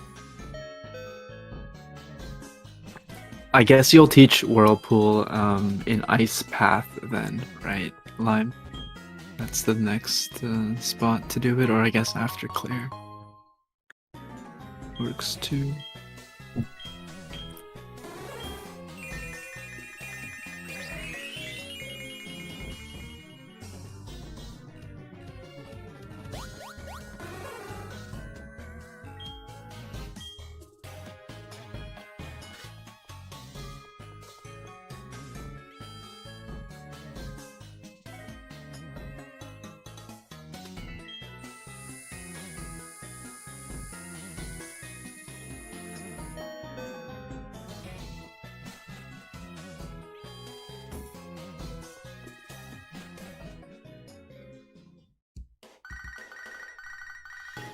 I always got Mystic Water early because the movement, if you get Mystic Water late, is really tight. So, you know, I prefer safety.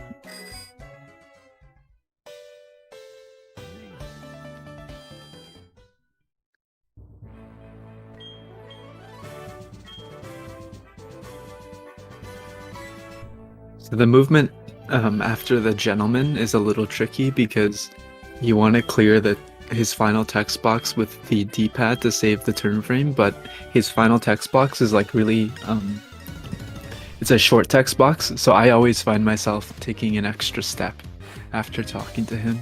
But I mean, Lime is a god gamer, and I'm sure TTS is as well, so he won't make that mistake. Yeah. So.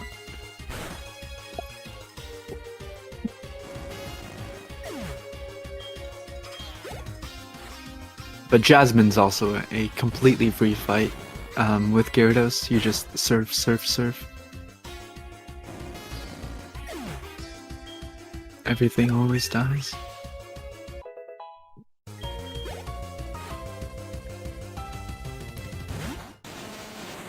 And then after this is the rocket section, Radio Tower, the most thrilling part of the run. There's a lot of rocket grunts you fight, and they're all really exciting battles. So I hope everyone pays attention to that. You don't want to miss fighting a Rattata or even a Raticate.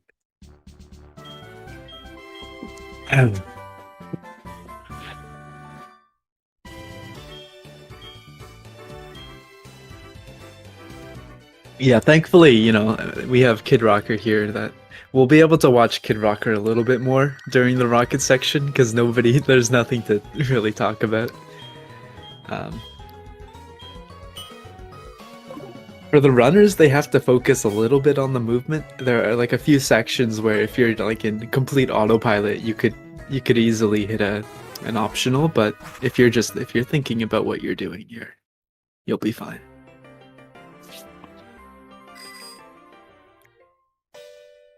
So if you have good enough special attack, you can actually skip getting this Mystic Water, like until after Radio Tower. But you need pretty good special attack, and the reason why you do it is it to save a menu, but it's a pretty small difference. And as I mentioned, you would repel before the water in Cherry Grove instead of at the start of Ice Path, so the repel steps would actually be very tight. Unfortunately, Kidrocker hits the spinner here, and this guy I think has 5 Pokemon, or maybe 6 Pokemon. So this is quite unfortunate, but it happens.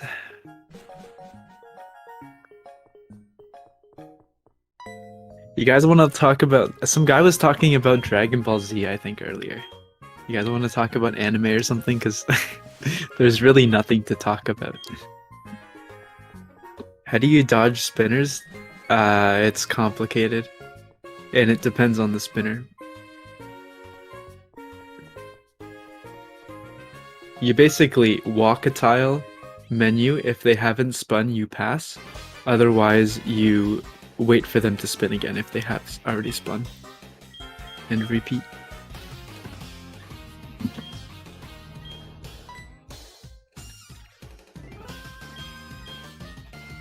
Q&A? Sure. Ask me anything.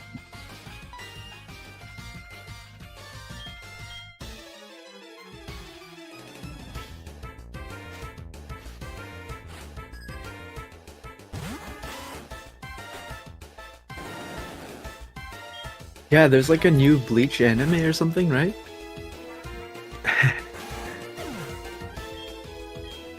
I've been watching Mob Psycho.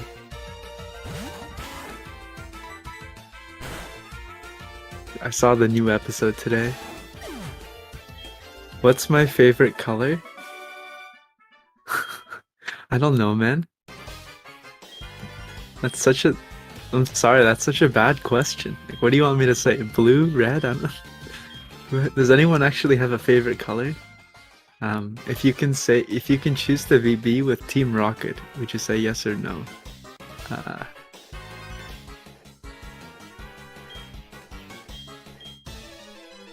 I'd probably say no. You know, because I heard they pay poorly, and I don't want to get in trouble with the law. Is Gyarados Snorlax route safer than the old Typhlosion Mewtwo route? Yeah, so it's a lot safer and arguably more consistent. Oh, it's also faster, yeah. The Manipless route for this game has actually gone through like a couple phases. Like people used to actually I think it's only been it used to be Typhlosion and Mewtwo, and now it's Gyarados and Snorlax. But I mean, like even Kenya, using Kenya to beat Whitney and Morty is a pretty new addition. In the past, people would like reset for good enough Cyndaquils, and they would like buy Fire Blast to use against Whitney instead of using Kenya. So there have been a lot of changes over the years.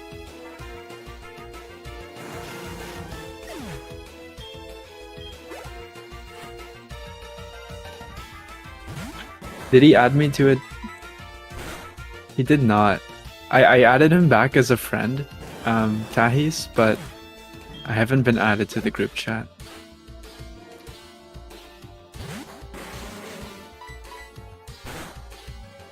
Eminence and Shadow? No, I haven't heard of that.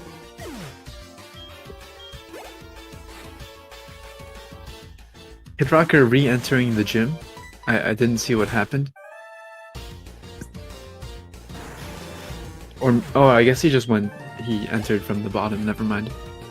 I thought he had already fought this guy. I'm not answering that, Lovesick.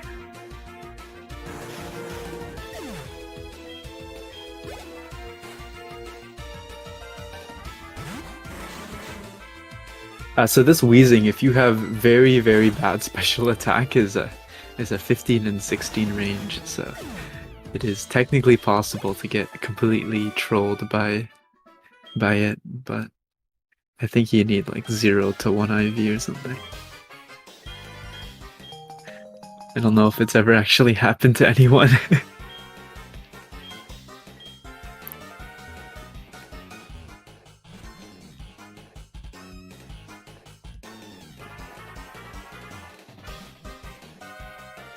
Alwo says yes, of course it's happened to him.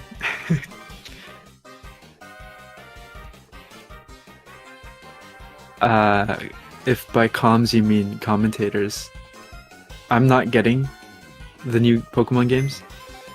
I'm not into Pokemon the same as I was, like 3 or 4 years ago, so I can't see myself buying it. What's a good price for a DS capture card? Well, I mean, capture cards you can get from Loopy, but a DS, I got mine from Murky, and that was like I bought my DS with the capture card already pre-installed, so that's a bit different. But I think I got my other DS for 35, I think. You can just look on eBay, it's not hard to find people selling old DSs, or like go to your local pawn shop or whatever.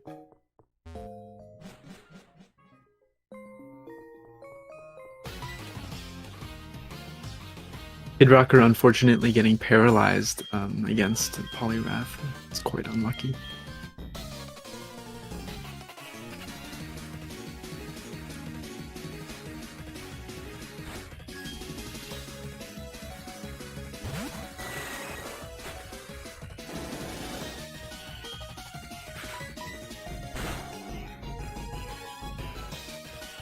I imagine most of the Pokemon runners in chat are getting Scarlet or Violet, right?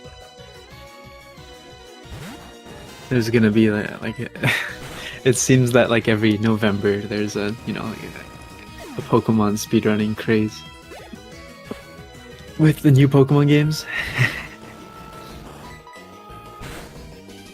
Imagine having a Switch. Yeah. Well, I mean, if you bid for something, you're supposed to pay for it. So I'm not surprised.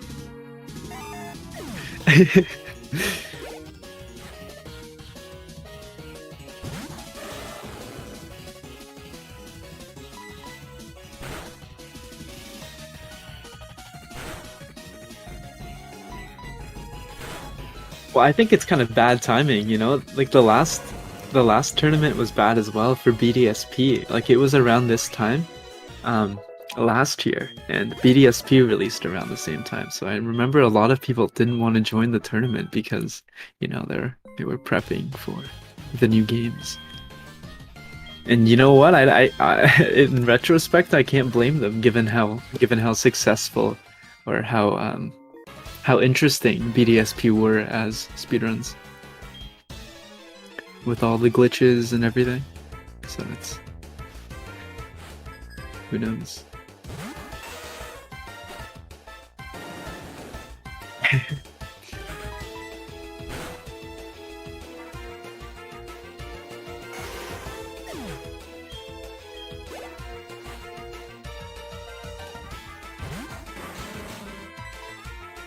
Yeah, I mean, I guess you could do both.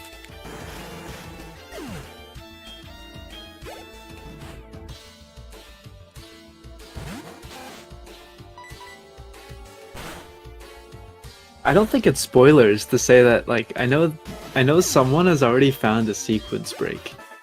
It's in Scarlet and Violet. So I mean, it's good, right? People like seeing glitches in speedruns, even though the game's not out.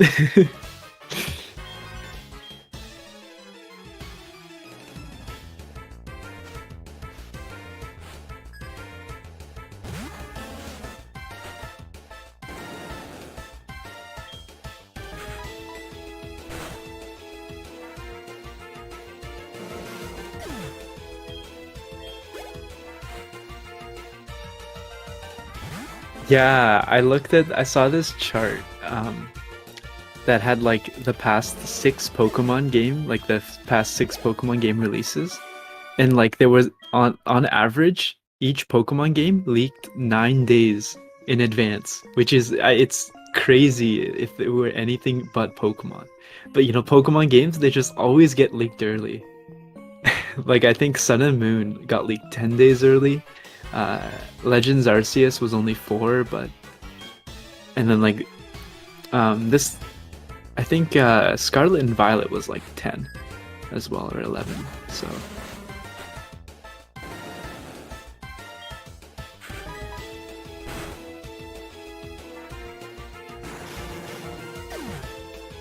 yeah, I can kind of understand that. You kind of just have to avoid the internet, right, Zallard? To avoid the spoilers completely.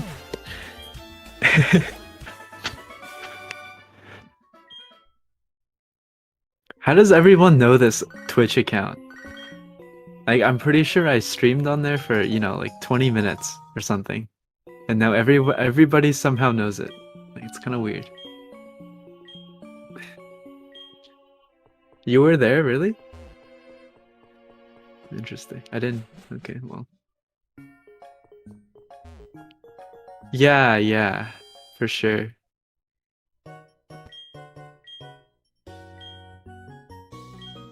All right, so I'll focus on the game a little bit. X item shopping now. Pretty self-explanatory. People need to get X items. You actually buy a lot of X attacks in this category, but you can end up using something like you can end up using almost all your X attacks. So you might look at 41 X attacks and think, whoa, that's so many, but no, you actually can end up using them all.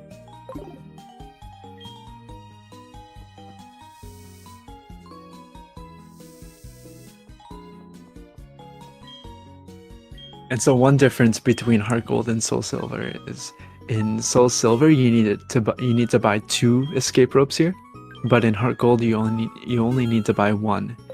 The reason is you need to use an escape rope to get out of Whirl Islands, but in Bell Tower you can actually just fly, so it's one difference.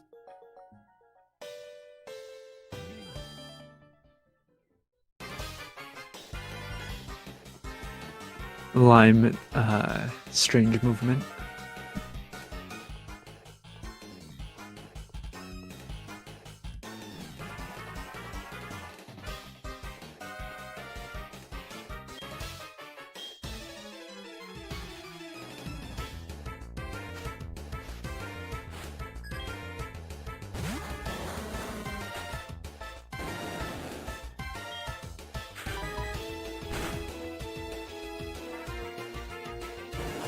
Yeah, that's true as well. So you should buy 3 then, in Soul Silver and 2 in Heart Gold. I don't remember that, Lovesick. Who remembers the save glitch in Lumio City when Pokemon X was released? Like, if you saved like in Lumio City, your save file could get corrupted, and like a lot of people I hear lost their saves because of that.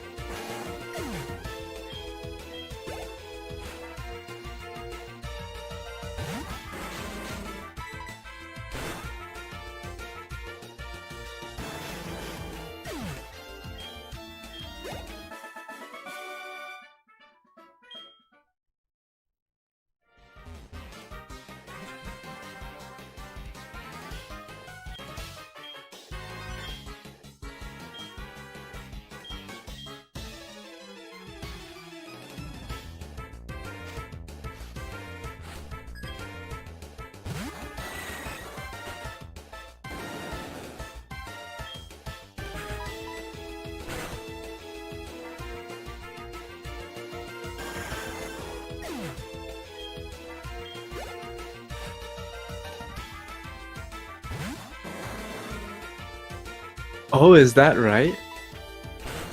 Azure? Okay, that's not too bad then. I wasn't sure.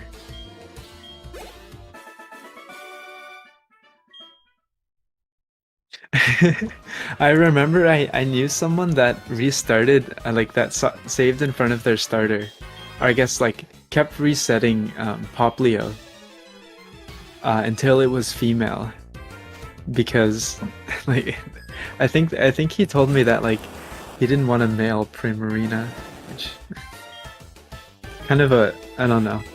I never cared about natures and genders and stuff in Pokemon.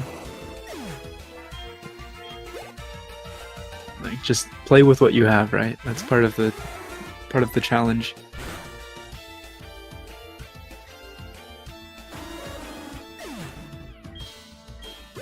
So this Vileplume coming up doesn't die. It would be a range actually if you weren't at -1 attack, but unfortunately Arbok has Intimidate, so you are. And it does have Sleep Powder, so you can end up losing quite a bit of time to it, but.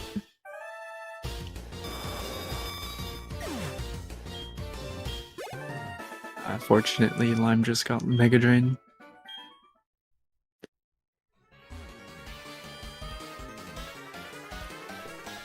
Well, yeah, I mean, of course it's challenging. You think about it, you have to reset for a 12.5% starter. Fortunately, rather, yeah. Getting critting is the best, and then the second best outcome would be getting Acid, and then the third would be Mega Drain. Or no, Sweet Scent would be the second best, actually.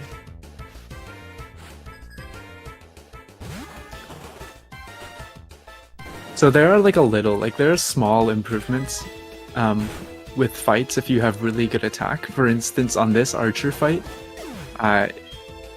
if you have very, very good attack, you can save super effective attacks against the Houndoom by going for Strength instead of Surf. But I think you need something like 27 plus IV, and plus Nature. So I've never gotten it, but I'm sure other runners have. But I mean, it's like what, like a single second Time save.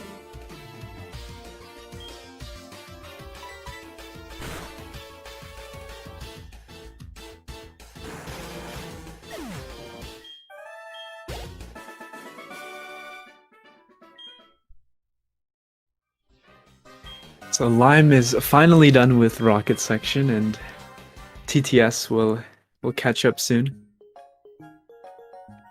In fact, I think they're about tied almost, because you have to remember that TTS already taught Whirlpool, so it's quite close.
Yeah, but not by much.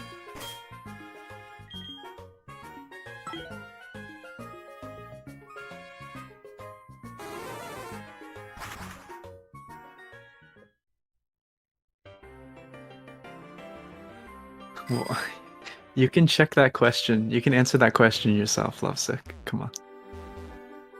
I technically I don't have record in Black and White 1, but the leaderboard says I do because Krim deleted his runs.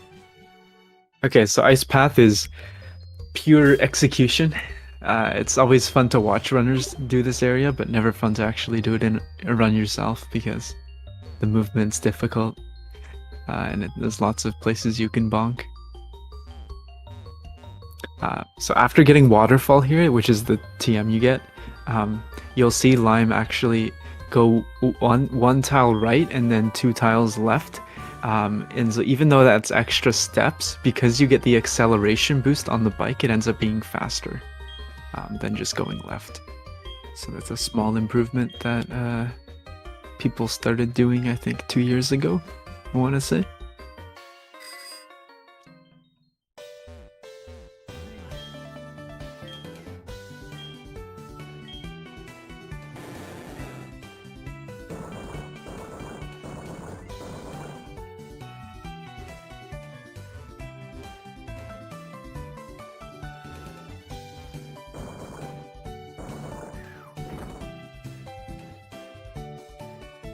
I don't know. Like I kind of have what's known as ice path trauma, which you fall enough times and you just start to hate the place. But I guess some runners don't have that. Some, to me, it sounds like a skill issue.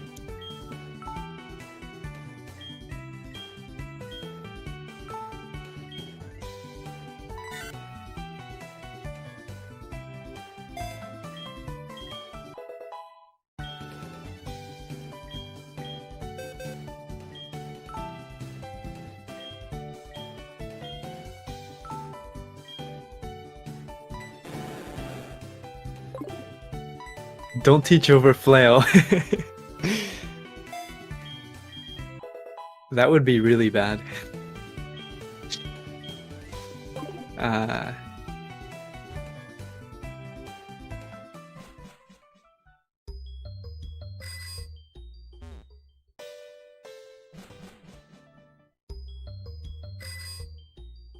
don't know why you're talking in chat this much either. It's it's kind of strange. I guess when you're as good as Lime, it doesn't really matter if you're talking in chat or focusing, because you're gonna play the same, right? You're just that good.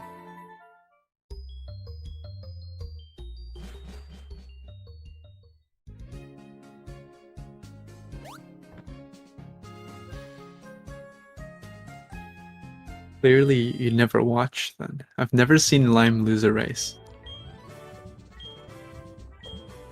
I've also never seen him win one, but I mean, that's irrelevant.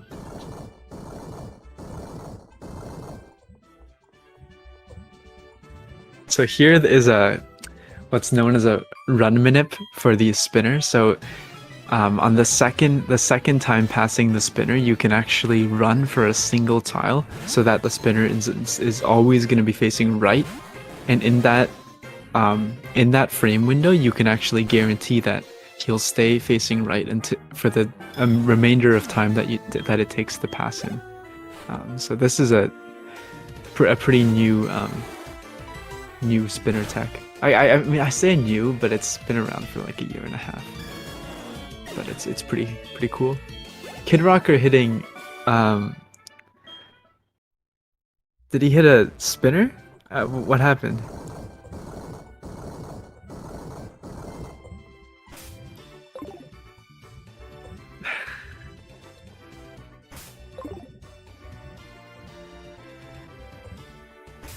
More spinners coming up. Slime gets by them quickly. But oh yeah, the guy in the basement floor. Right. What's up, Matt? How's it going? Are you still doing the candy floss race?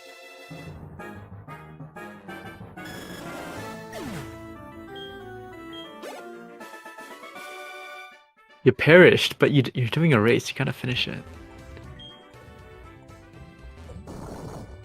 So Claire's actually the first fight where we use flail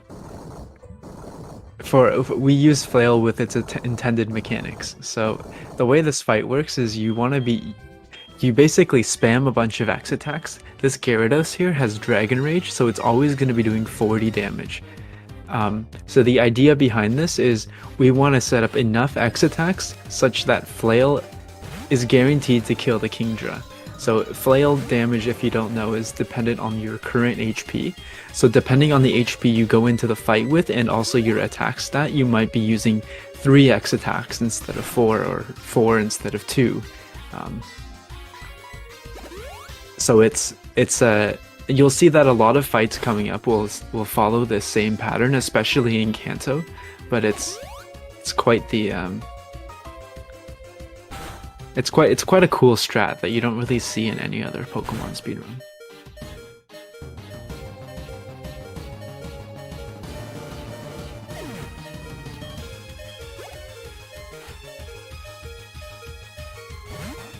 Is Crafted gone? Yeah, he went to bed about an hour ago.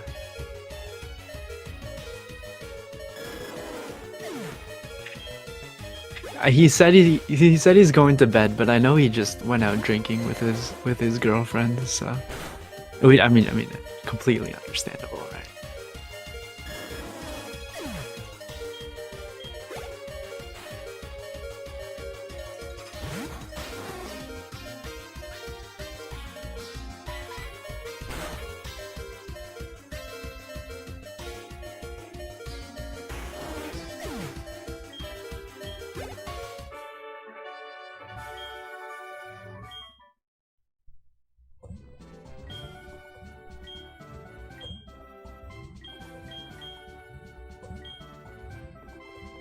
So Claire's a little bitch, and she doesn't give you, she doesn't think you're worthy of getting the gym badge. So you actually have to go to this Dragon's Den area and answer like a quiz and shit. It's just like, yeah. And then eventually she gives you the badge. Does anyone want to join the commentary? You have to, like, I have to know you. Like Matt, you can join because you're a Pokemon speedrunner, but I'm not. I don't know if I'm supposed to do this. Maybe I should just... Lime, no, you can't join. I'm not letting someone that's racing join. No, I'm not.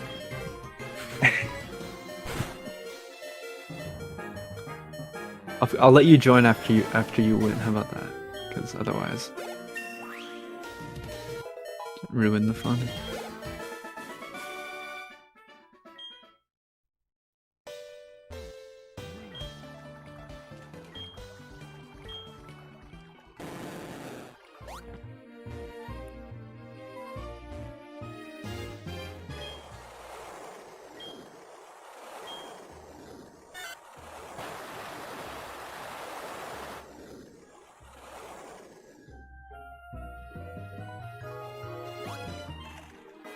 Glitched is a lot harder because tweaking is difficult.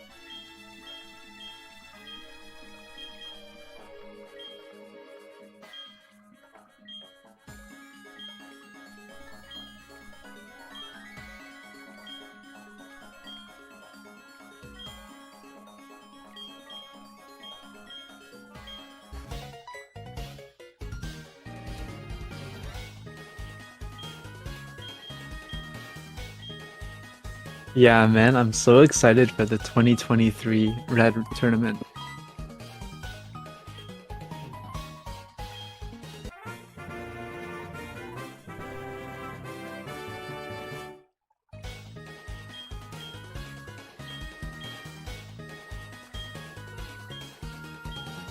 No, they're not gonna let you join.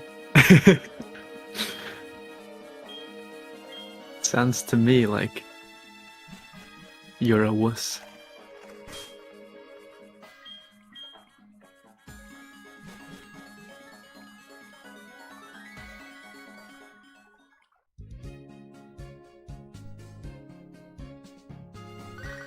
All right, so coming up, if anyone remembers, is the Kimono Girls, which are the Kimono Girls are very free if you outspeed Jolteon. Umbreon can be a little bit troll because usually Umbreon will live a plus waterfall from Gyarados. If you have very good attack, it can be a range, but that's rare. But really, the problem is Jolteon, and so I think Lime has good enough speed to outspeed Jolteon, but TTS unfortunately does not. So we could see quite a turn in events if TTS gets bad luck against Jolteon. And I think Kidrocker has good enough speed to outspeed it. I don't remember what Kidrocker's stats are.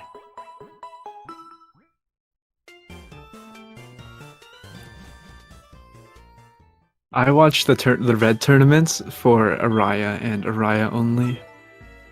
And if you're watching for someone else, you should consider changing who you root for.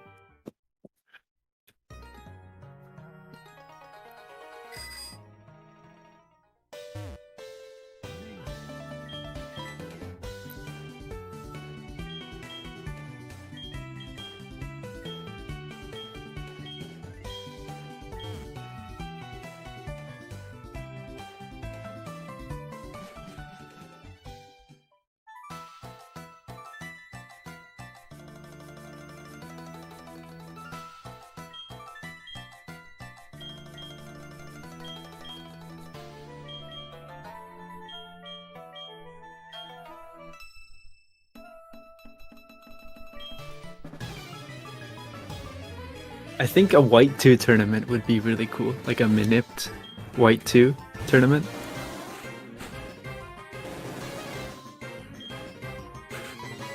But I don't think there are enough runners of the category for that to work.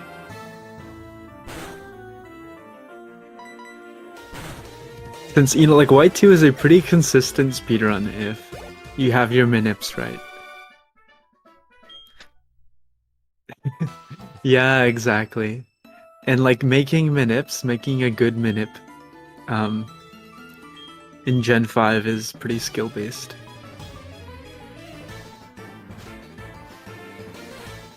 Like especially since that like for a tournament you would want to create like a backup path for Pidove if you crit it, you know. Psyduck if you crit it, so it's a lot more in the runner's control. Which I like personally, but not enough people play Gen 5 for that to really work out.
Okay. All right. Watch this. Vaporeon Critical from Lime.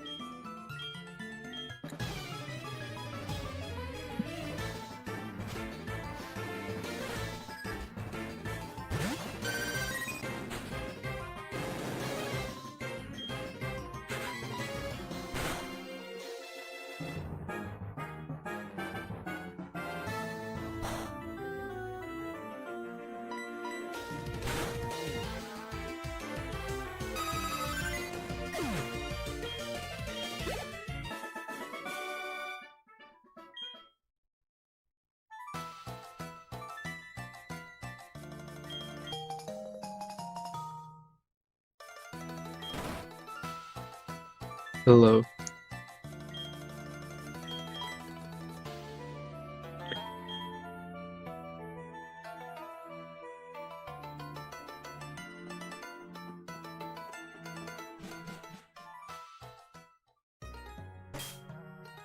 I've never heard Prap. Has anyone heard his voice before? Kidrocker unfortunately hit the psychic spinner. What does this guy have? And not to.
So Lugia can outspeed you, and that can result in not being able to run away, but it is quite rare, and I think Lime has 30 IV speed, so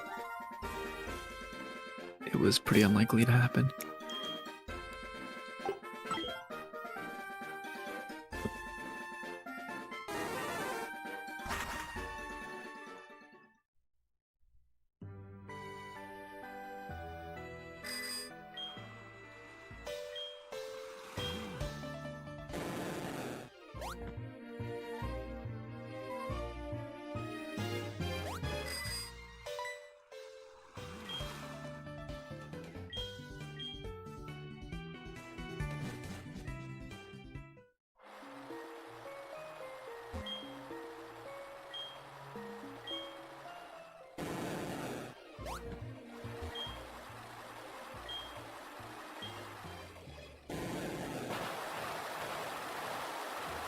Heart Gold is a little bit faster for this category.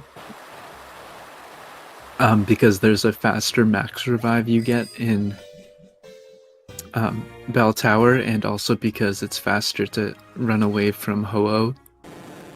Faster on average to run away from Ho-Oh than it is Lugia, but it's a very small difference. Like if you have one copy, there's like you should never have to buy the other game. But funny enough, that for glitchless, it's actually faster to run on Soul Silver.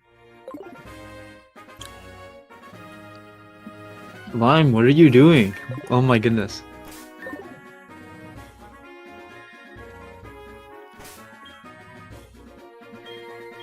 You should have gone for it.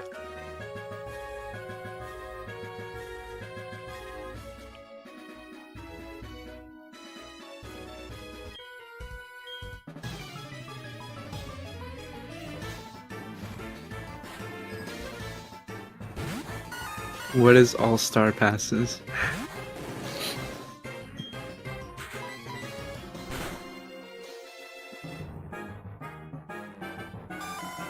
Just go.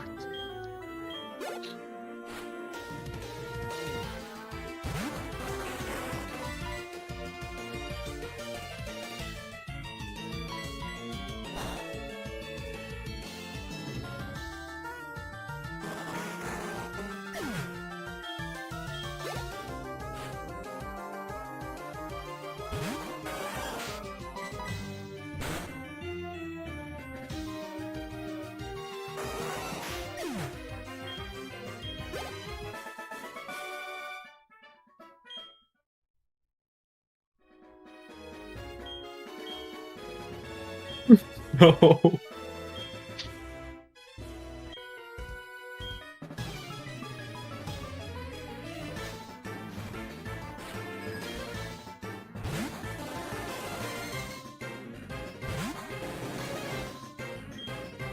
TTS unfortunately hitting Fisherman Scott. Yeah, it sucks.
And unfortunately, the extra experience from hitting Scott isn't really useful because you need to candy after the final rival fight anyways. So any extra experience will be wasted.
I love how, despite not opening Worcester's stream, I've just had these periodic updates about his run.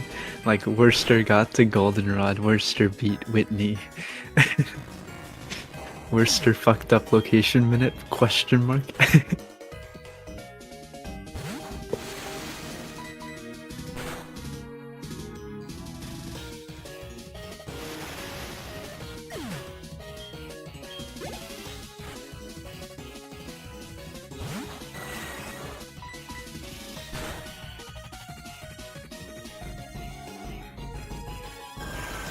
What is your health?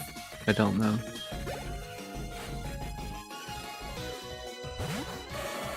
Sneasel has quick attack, I think, but it only does like what, 8? You're fine. Oh. I think you're fine. I don't think Feraligatr can kill you.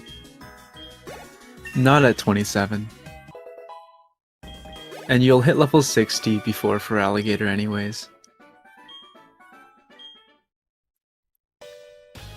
Nah, because you hit Scott.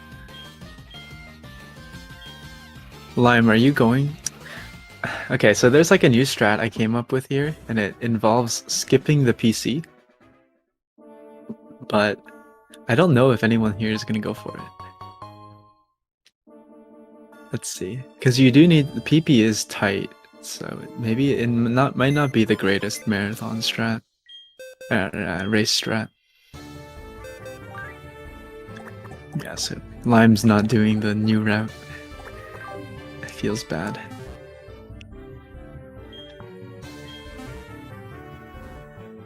Oh yeah, you do, you're right. You need to deposit, you need to deposit Quilava in Radio Tower.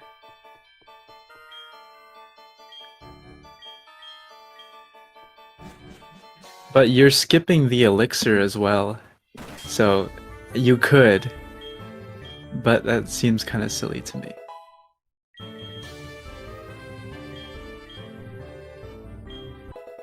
I like the route 2 elixir you can skip with my route, so I'd rather just go for the 20-second time save myself. I guess you don't always use it though, so maybe. Anyway, will is super simple. This Zatu has Confuse Ray and Psychic it can use against you. Usually it gets off at least one Confuse Ray, so you have to end up using a full heal before attacking. But if you get lucky, you can end up getting no Confuse Rays and saving a turn. Oh? Actually, yeah, that's exactly what happened to Lime. So that's pretty rare. Usually I would say like 70 to 80% of the time you get Confuse Ray. So it's quite good. I'll always remember Jinx's cry as like the only cry long enough such that when you select Waterfall against it, you still end up hearing the cry. Like it still plays the entire way. It's always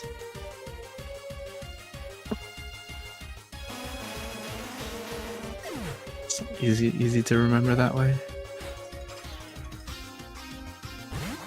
Alright, so TTS also going into E4.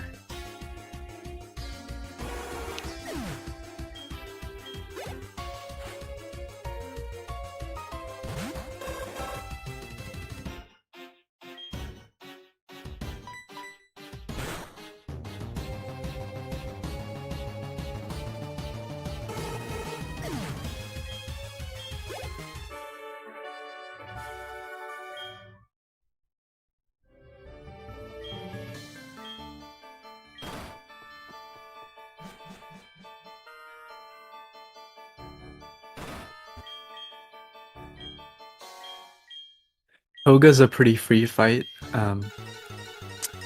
He has a fortress that most of the time you have to use an X speed on, and fortress is I think 1 in like 264, I think, to use explosion, and so if that happens you can be in a little bit of trouble, but I mean it's so unlikely, it never happens basically. Yeah, you have to X attack. Sometimes you also have to X speed. Because you don't kill this fortress without being at +1. And sometimes with really low attack, you should maybe go to +2. Because it has quite high defense.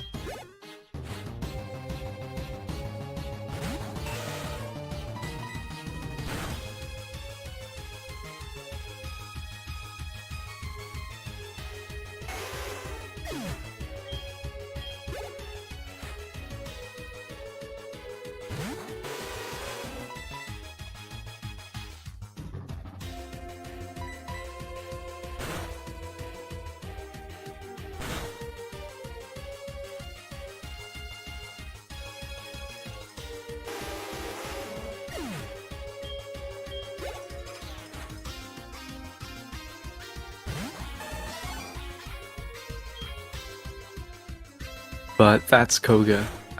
Bruno is the next fight. He's pretty easy.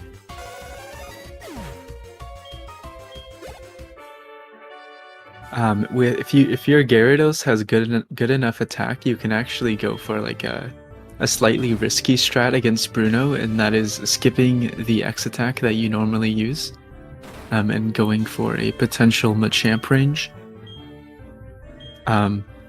And oftentimes if you miss the Machamp range, it's not that bad because it has a Citrus Berry. So you miss the range, the Citrus Berry activates, and you don't have to go through the entire animation of Bruno using a full restore. But you need pretty good attack. Lime does have good enough attack to go for this. I'm not sure if Machamp is guaranteed. Oh, it is! So look at that. So It says this is another situation where having really good attack helps.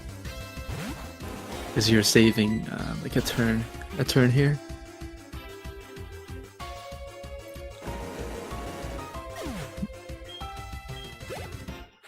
HP is a little bit low.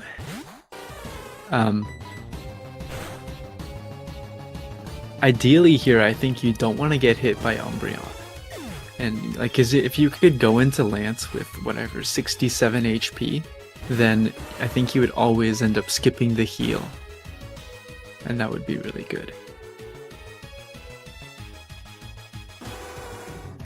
Because if you get hit here to whatever, like 40 HP, then you're gonna have to, most likely, you're gonna have to heal again in the Lance fight. So we'll see how this goes. Like, yeah, the E4 in this category is very it's pretty volatile, and it's a lot of strats depend, like they change depending on what your HP is and what your stats are. So it's, you gotta keep aware, stay aware of what you're doing.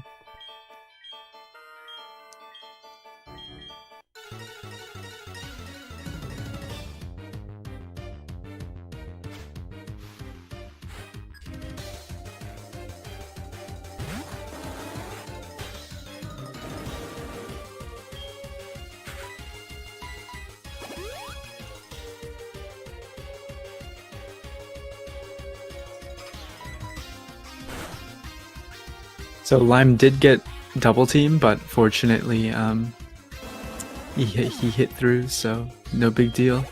And now he's at +1, so he's not in Flail 100 though, so he's still gonna have to set up another X attack, I think, against Houndoom. Is the best Pokemon, because unfortunately, for whatever reason, Karen, the Dark type specialist, has a Vileplume. Which, you know, like Gengar I can kind of understand, but I don't really understand Vileplume. So you have to set up, yeah, usually you have to be at +2 attack in order to kill him. And so now Lime is at 21 HP, which means that he'll have to heal before Lance.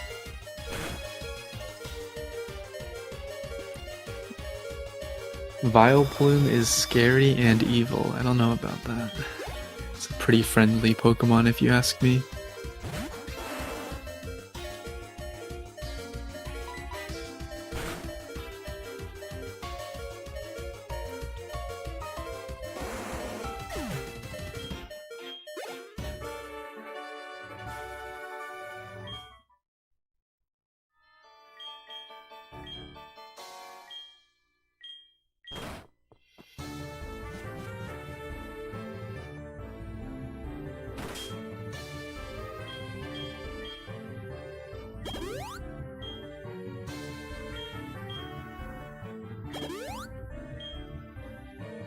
Double Oranberry, eh? Interesting. Oh, you're doing the Kenya leads. No. Wait. What was the point of that? I don't understand. Okay.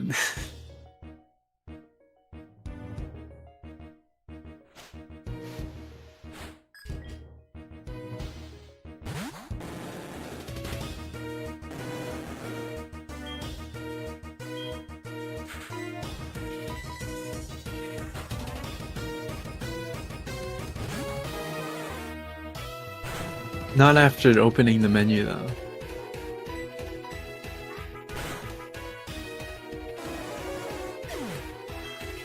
Well, it would be better to swap to Kenya and then use an Oranberry on its turn, I think. Because that way you would only have to use an Oranberry once in the menu. Or maybe even twice, if you led with it. Something like that.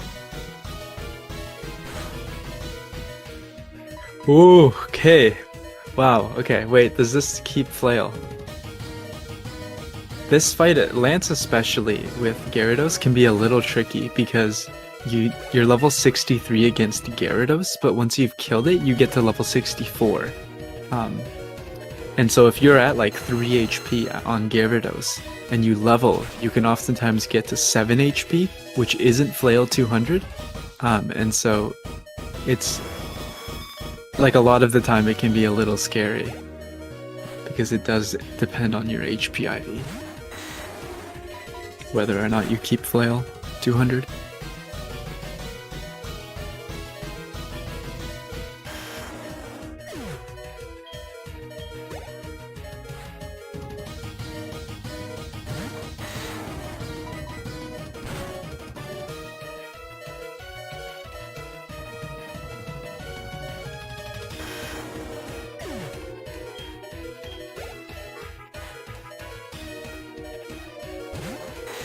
So TTS also going into Lance now.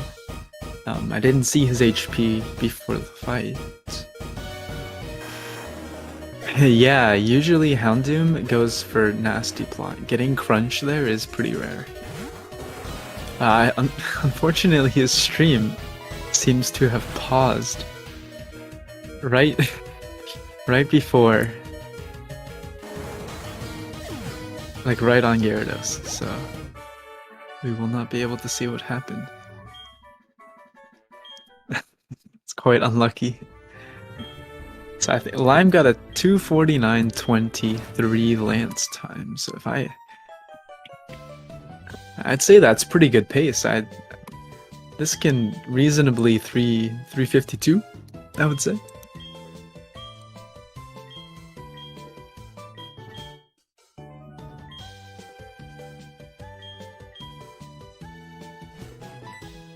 It can sub 350, but nobody's, you know, like that's gonna be difficult to do, you know. Not that I doubt you, but all right. So I guess you're doing the normal route, aren't you? Like the current route. So you're gonna be doing Sabrina first. Kidrocker with the sketchy setups, sketchy spinner passes.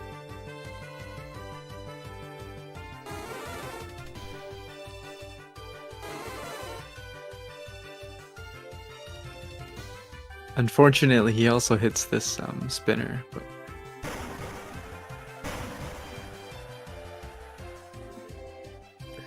I don't get that. Like, I think the new route, if you have good enough stats, which is, you know, just good enough speed to outspeed Electrode at +1, and good enough attack to kill Magneton at +0, like, there isn't really a reason not to be using it, unless you're lazy.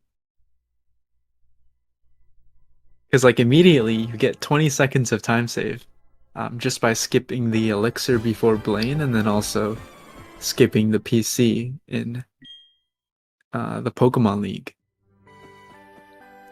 That alone is quite a bit, right?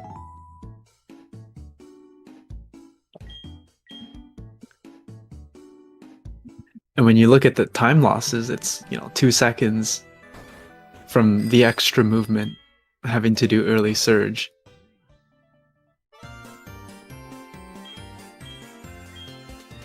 And maybe some time loss on average with Erica if you have bad attack.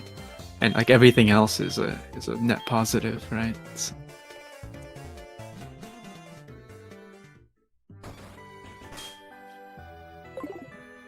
I mean, I have notes. They're just, you know, they're pace spin. It's a pace spin. So not everyone is comfortable. It's not the easiest to learn from, but like the information is there. There just isn't a Google Doc, right?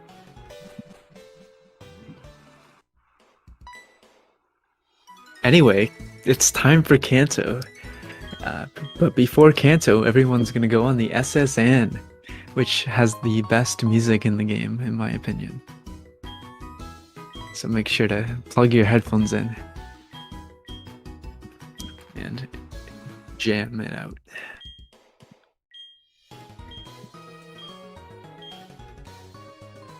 Like, I remember when I was like the first time I played Soul Silver, like getting to this area in the game and just like getting on the ship and just the atmosphere, the music, realizing that you're going to Kanto, it's just great.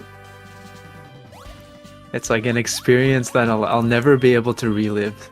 So I'm glad I remember it.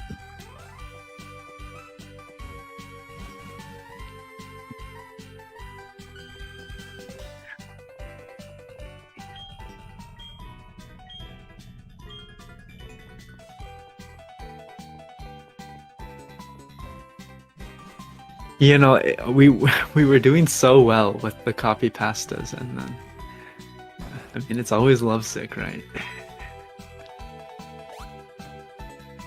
I remember in grade school, someone told me that like you could go to the battle pyramid in this game if you went to, what was it? If you went to the Moo farm with like a full party and all the berries, I think, then the battle pyramid would be, like fly over to you. You know, like there was like I imagine like a blimp, this giant like zeppelin flying over, and on top of it there was the battle pyramid. And like I believed that for like 3 years of my life. But you know, times were different then. So.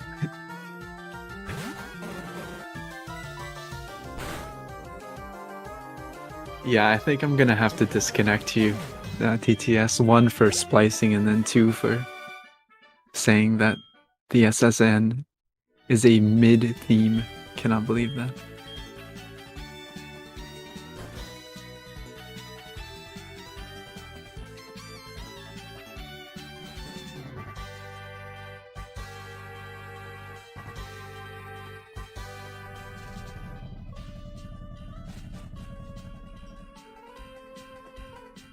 No. Nice movement, Lime.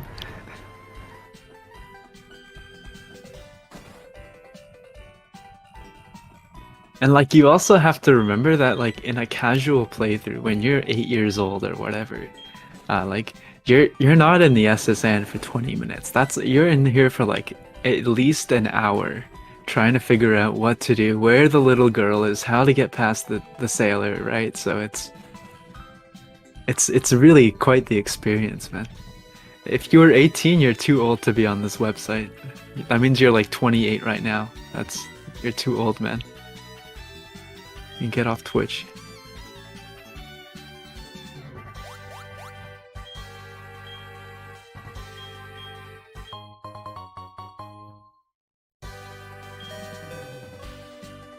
Oh, okay, that's fine then.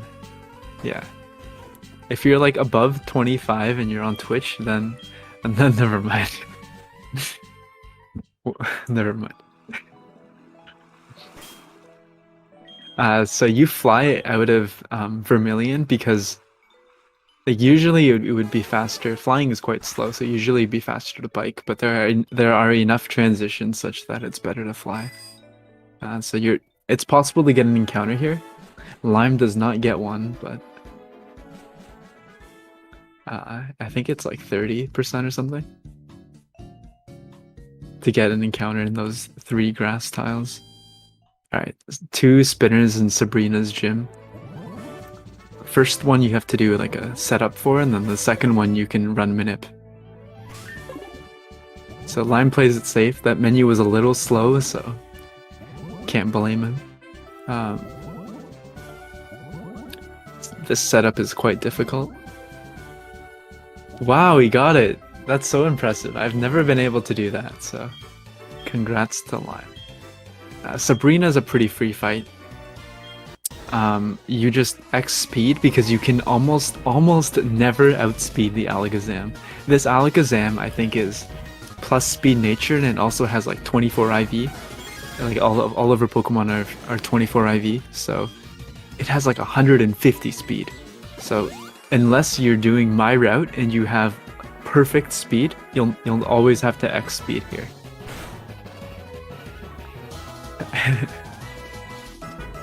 But it's no big deal. You like getting hit here isn't bad at all because oftentimes it means it'll help you save turns on the Misty fight. And then if you get Calm Mind, that's fast, so you really no complaints. If you have very bad attack, you have to X attack in order to kill Espeon, but it's quite rare.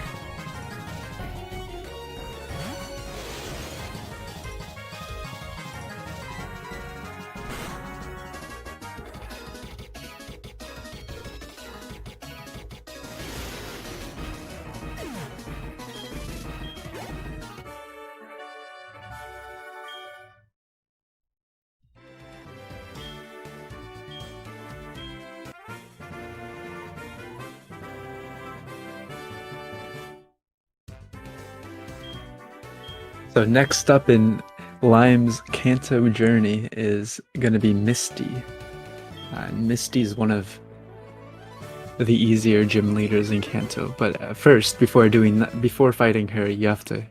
There's a whole like power plant side quest you have to do, and you also have to go to Nugget Bridge and fight a bunch of trainers. So that won't be for another like 12 minutes.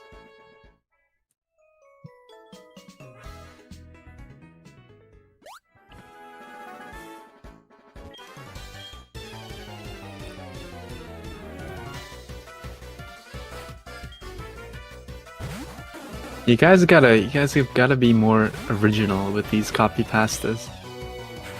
Like I'm all for Pokemon speedrunning copy pastas, but like these Twitch ones, I don't know. Like I've just seen them so much already.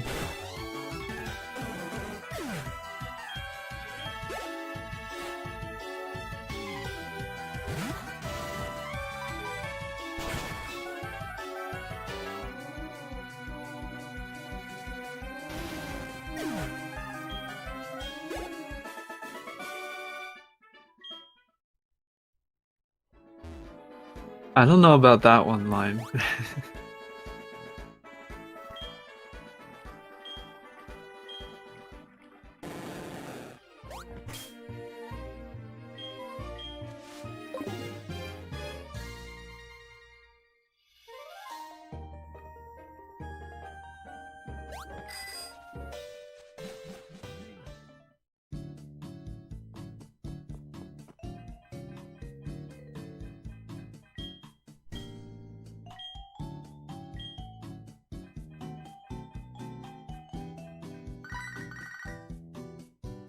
I remember also getting stuck in this area of the game as a kid. Because I mean, to be fair, knowing that you have to go to the power plant, like that's kind of obscure. Especially since as a kid, at least me, I hadn't played any Kanto games. Like that DP was my first Pokemon game, so I didn't know that this power plant area even existed, so I remember getting stuck here for a couple of days.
I think that'll kill. It did.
Look at that, it's a Nidoking.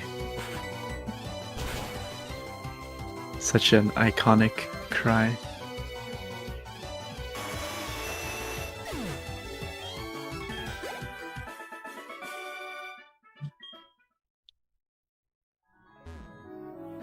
So this double fight,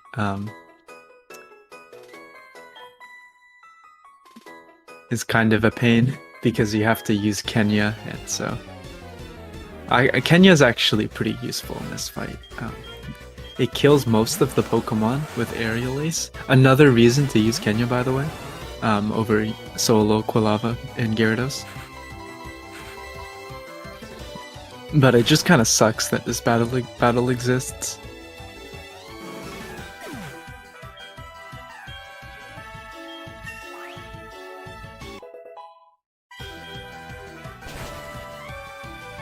Because it interrupts Gyarados' reign.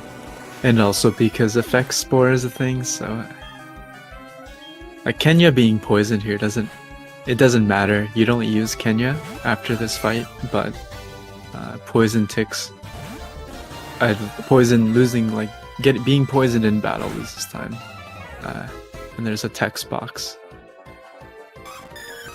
Once you reach 1 HP that shows up, so it's gonna be a little bit of time loss. Yeah, but you PC in Lavender, so it doesn't matter. I guess you'll have to PC heal Kenya. So you're right, it is a little bit slower in that sense.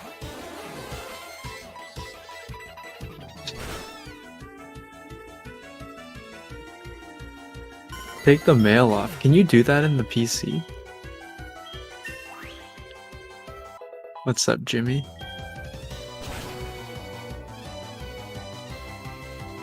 Because if you can't take the mail off in the PC, then it's probably faster to like heal Kenya, no? Like to not deposit Kenya and just heal it in a menu. Yeah, exactly. Anyway. Oh, that's smart. Yeah, good call.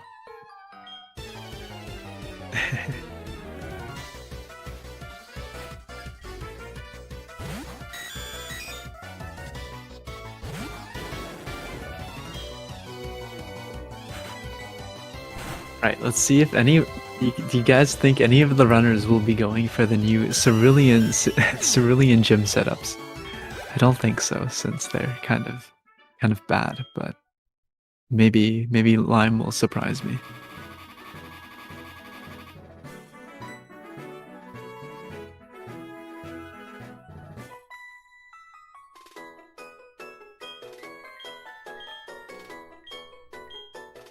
I don't know if they're considered new at this point.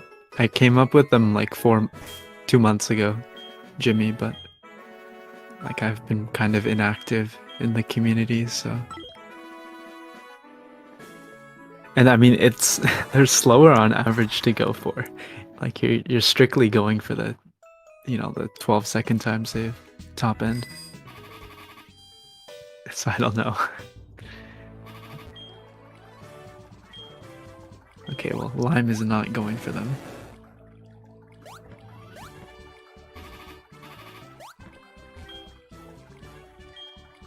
Yeah, I made setups for them, for both sailors. Can Kidrocker still sub 4? No. So generally a good Kanto will be like 58 minutes. So Kidrocker's probably on around like 4:15 pace, I want to say.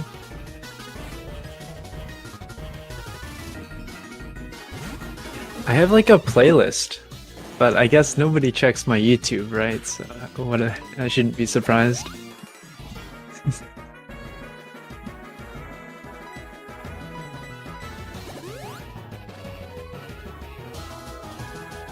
Oh, look at that. I opened my YouTube channel and there's like 9+ notifications from people. Yeah, see, I don't check it either. So Misty's a pretty simple fight. Golduck can either go for Psych Up, Disable, or Psychic. You can also go for Water Pulse if your HP is pretty low.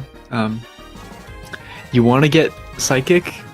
Like ideally, you actually get to use some of your Flail HP, but oftentimes if you're at full HP going into the fight, then you need to get like triple or quad Psychic in order for anything to happen. So in this case, Lime had to go to +4.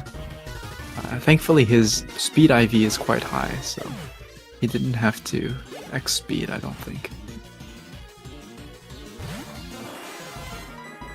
Come on, I have like a 345 in this category.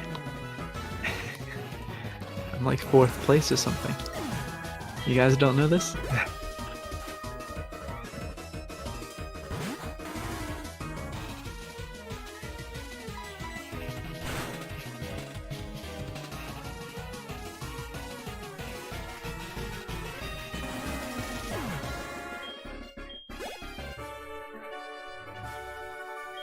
Here.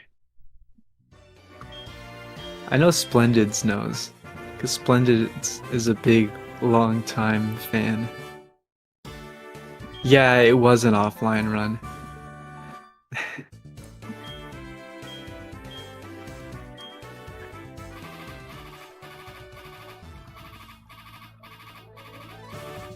Shut the fuck up, Lime.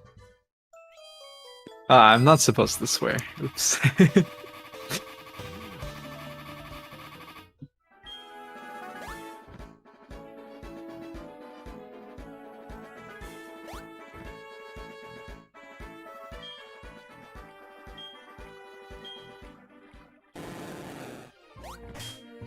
I'm sorry.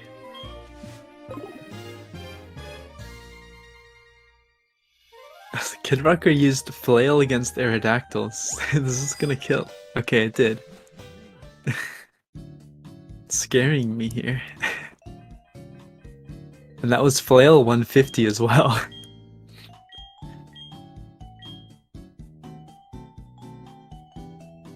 So Lime finishing up the power plant side quest. And now all that's left is Rock Tunnel and then everyone's favorite part of the run, trash cans. Yep.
I remember being so disappointed when I found out that they blocked out the upstairs portion of Lavender Tower. Like I especially since like the elevator's there in the corner of the room, but you can't actually go up it. Always pissed me off. I was like, why even have that there if the police officer is blocking the way? Because I always wanted to see what was upstairs. Same with what's the place called in TP? I don't think it's called the Pokemon Mansion, but like in the Pokemon, you know, the area where you get the Manaphy dex entry. I didn't like how the maids blocked a couple of the rooms. Anyways, time for cans. So if you don't know how cans works, in order to get the surge, you need to get 2 consecutive cans, the way that works is there's a random can here that is the correct can, and next to it, once you get that, is the adjacent can. Oh, rather, any adjacent can is the correct can. And Lime just got essentially perfect cans. Wow. So that is a very, very good start to the split. Unfortunately, Surge is a pretty bad fight, so... Surge is, I'd say, the second worst gym leader fight in Kanto. The first being Blue. Maybe even, it might even be a worse fight than Blue. I'm not sure. But basically, 4 of his 5 Pokemon have static, and if you get static, you lose a lot of time. And his Pokemon also have double team, so you can very easily get, stuck in a heal static, double team, miss Waterfall, and then get, Thunder Wave or Shock Wave. So it can be very troll when it goes poorly. But and on top of that, you also need to X speed, because you don't outspeed these electrodes no matter how fast you are. No matter how good your speed stat is, you will never outspeed Electrode. So this alongside the cans just makes the Surge split in this run awful. Like in the Manipped category, the Manipped glitchless category, it's not as bad because you can kind of manipulate the cans, and also because Raikou is a lot better against electric types than Gyarados is.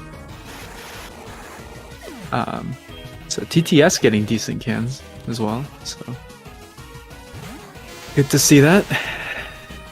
Yeah, but this is Manipless, so what am I talking about?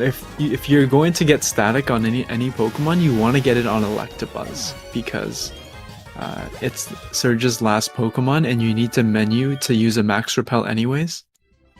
So it loses the least amount of time of any of the other Pokemon to get static on.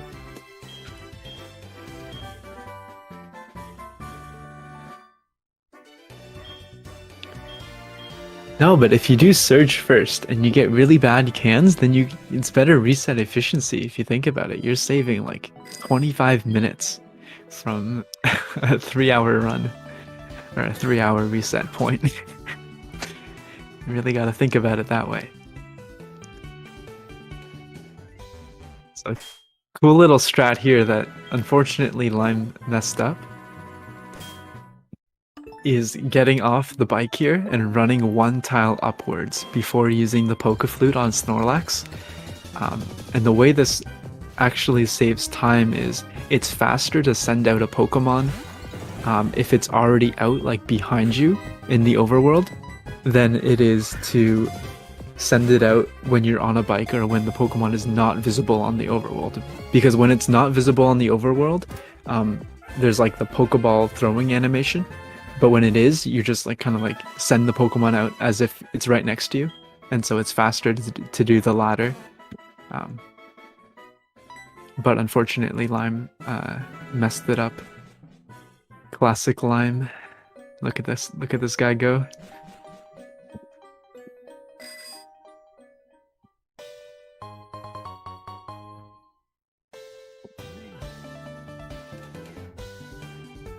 So I don't. What do people do for Brock? Are people doing my strat, or are people doing the old strat? Because like technically my strat it's faster on average, but you can actually die to Brock this way. But I guess with the old strat you can still die. So like what I'm talking about is you can either use an X special you have to use an X special for this fight, but you can either use it on Graveler, his first Pokemon, or Almastar. And so Graveler has Defense Curl and Rock Slide it can go for, and Almastar has Protect and Ancient Power it can go for. And so it is a little bit riskier, because if Graveler chooses Rock Slide, and it crits, then you're dead. Otherwise, it's better on average because defense curls really fast, and because you give Amistar one less turn to use protect. But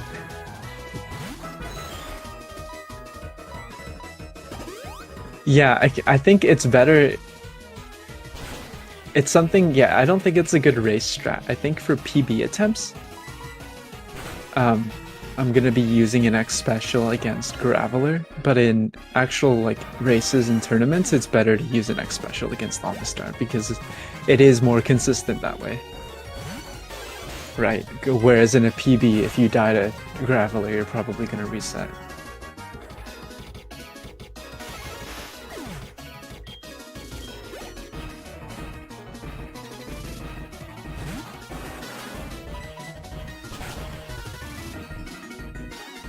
Reset if you die.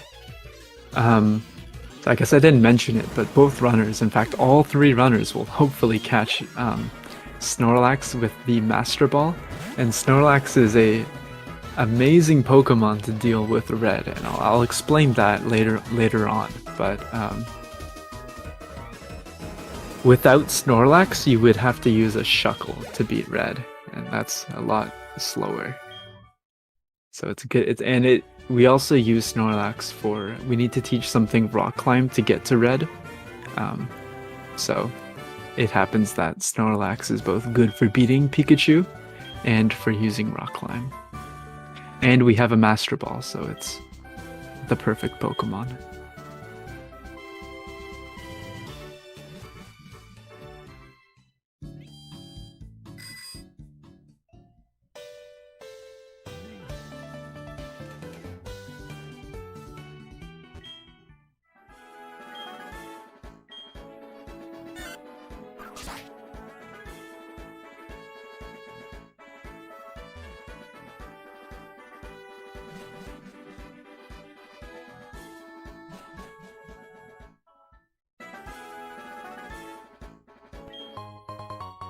What, because the French always surrender? Is that the punchline?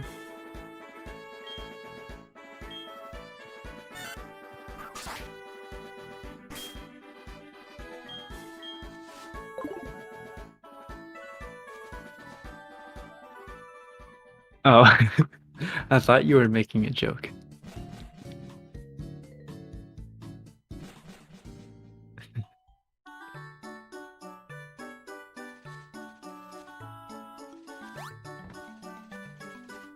All right, only 4 gym leaders left. First one is Blaine. Blaine is another gym leader that can be really bad if you have really bad stats, but otherwise, he's a very free fight.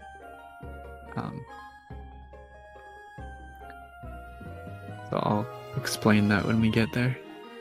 Movement here, it looks more difficult than it actually is. Like none of those trainers can see you if you just pay attention and know where you're going.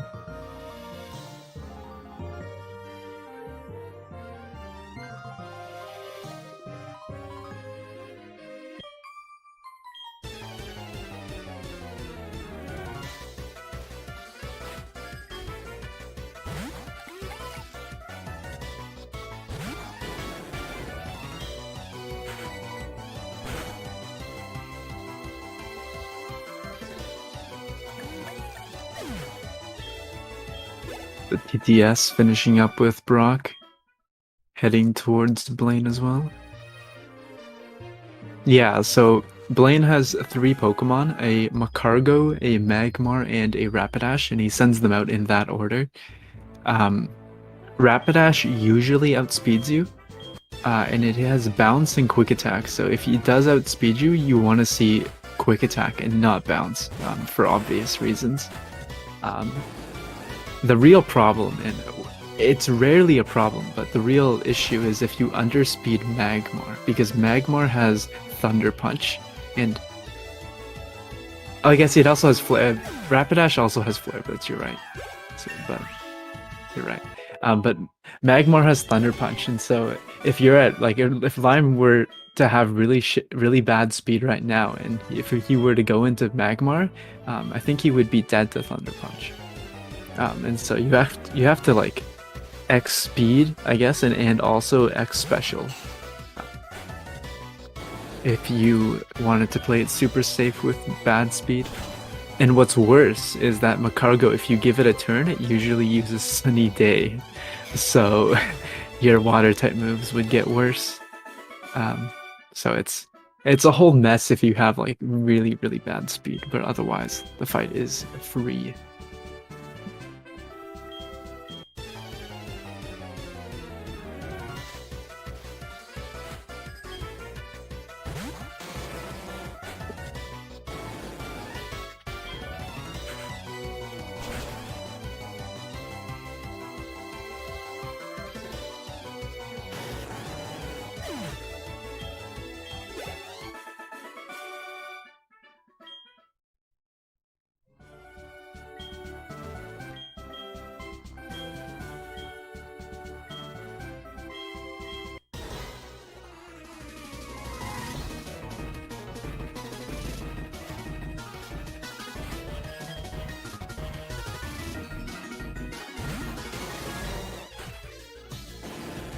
Also, for the longest time, I used to think that Macargo was pronounced Mascargo, you know, like escargot.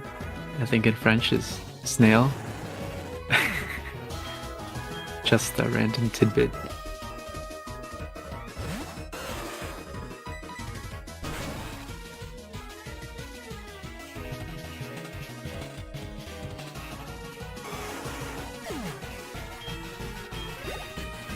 So another cool thing here is if you need to heal after Blaine, which I don't think ever happens in this route, but in the route Tucker and I are doing, if you need to heal, it's actually faster to heal and then use an escape rope after you beat Blaine. Whereas if you don't need to do anything in a menu, then it's faster to run out of the gym. So it's kind of an interesting tech. Bounce crit, yeah. Or like Flare Blitz burn, I guess, as well. You know, something ludicrous.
But Erica's a pretty bad fight. I would consider her the second. I don't know if I would say she's worse than Blue, but this fight can have a lot of variants. The idea here is you want to be able to kill Tangela. Unfortunately, Tangela is quite bulky, so it doesn't die. You need like 225 base power total to kill it. So you would need +1 at Flail 150 or +2 at Flail, or you know, like I guess also +3 at Flail 100. And this jump bluff usually outspeeds you as well, and it can also go for Sunny Day. So if it goes for Sunny Day, then Tangela oftentimes also outspeeds you. So it can be very troll. And on top of that, if you give Tangela a turn, it has Ancient Power, and you know, there's always the chance that you get Omni Boost.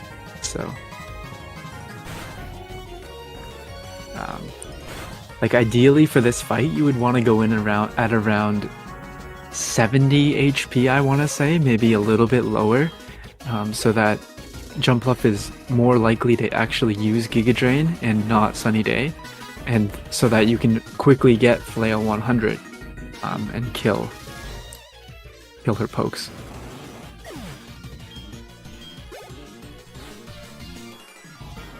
So coming up after this is the final spinner of the run, and it's the only spinner that we, at least that good runners, not myself, go for a react pass on. This spinner is pretty difficult to pass, but you pass him on a bike, so it's not like it's not like you can really do a setup for him. He can either face left or right, and depending on the direction he's facing, you want to go the opposite way. And you only have, according to Tahis, a 10 frame window to pass. So you need to be ready to react, and you have to be ready to react and to the opposite of the direction he's facing. So I've always struggled with this. Some people are just really good at it, but I'm also not that good at this game, so. But it's by far the most difficult spinner setup in the run. Yeah, the movement's a setup, you're right. But I guess when I think of setup, I think of, you know, like actually menuing, but you're right.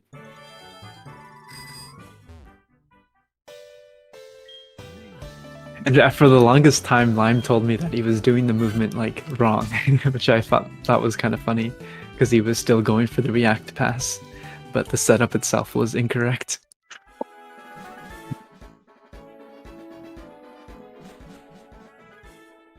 So I didn't see. Let's see. I think TTS is at +2 right now, so I think he's gonna X attack. Yeah, he's gonna X attack against Tangela. Okay, let's see if Lime can get this down. Very nice. Let's go, Lime. Proud of you.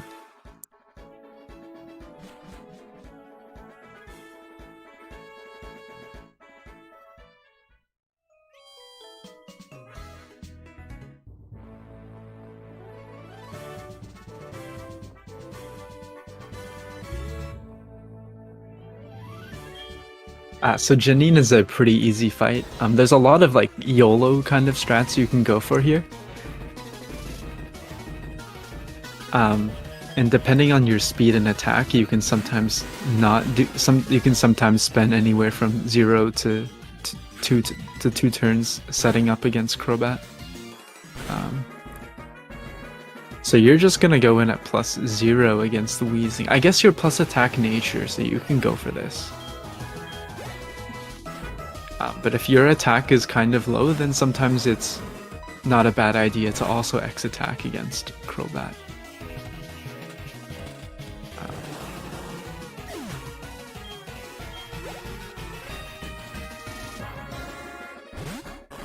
Unfortunately, Kidrocker hitting the swimmer. I think a little bit slow on the surge.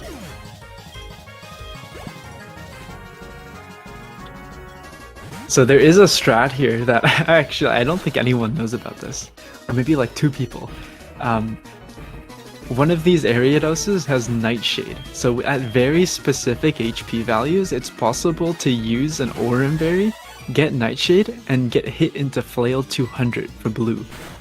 And it's only really possible with this route. But the problem is that you don't know which Ariados is sent out. One of them has, I forget only one of them has Nightshade. So I don't think it's possible to actually go for the strat. Because you have no way of knowing if if you're facing the correct Ariados. But it's kind of a cool idea nonetheless.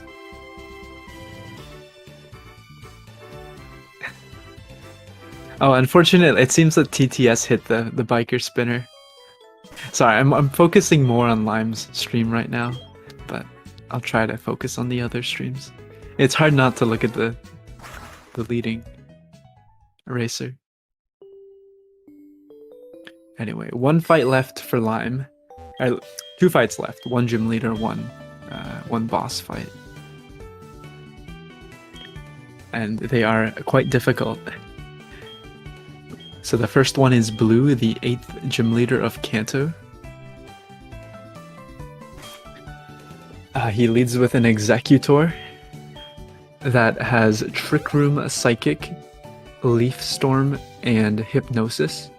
And so usually, I'd say around like 90% of the time, it uses Trick Room turn 1. And you need to set up against it. You can't reasonably kill it unless you're in Flail 200. So oftentimes you'll X attack and then it'll Trick Room, and so since you need to wait for Trick Room to finish, you'll end up using a bunch of more X attacks. And then using a full restore on the turn that Trick Room finishes. And oftentimes this works. The only way you can really get screwed over by this strat is, one, if you get crit by Leaf Storm, which, happens, or two, if you get Hypnosis miss.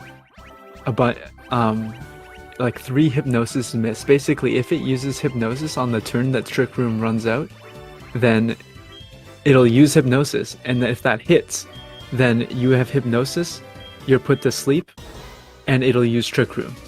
So you'll end up losing like 5 turns. And that has happened to me before. I didn't explain that the greatest, but if that does happen, it loses like a minute, so hopefully Lime just gets a standard fight.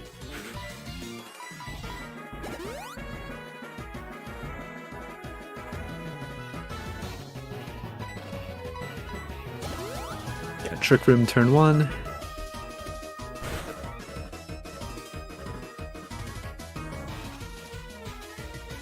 That did a lot.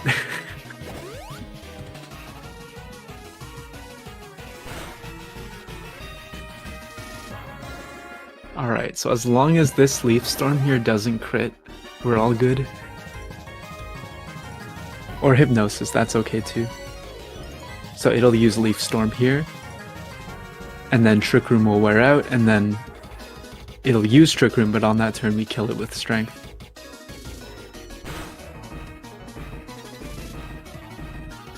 Didn't crit, all good.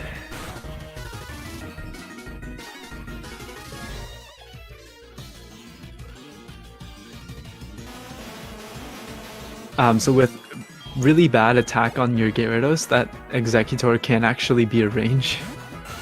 But you need like minus attack, low IV for that to actually happen. So it's quite rare.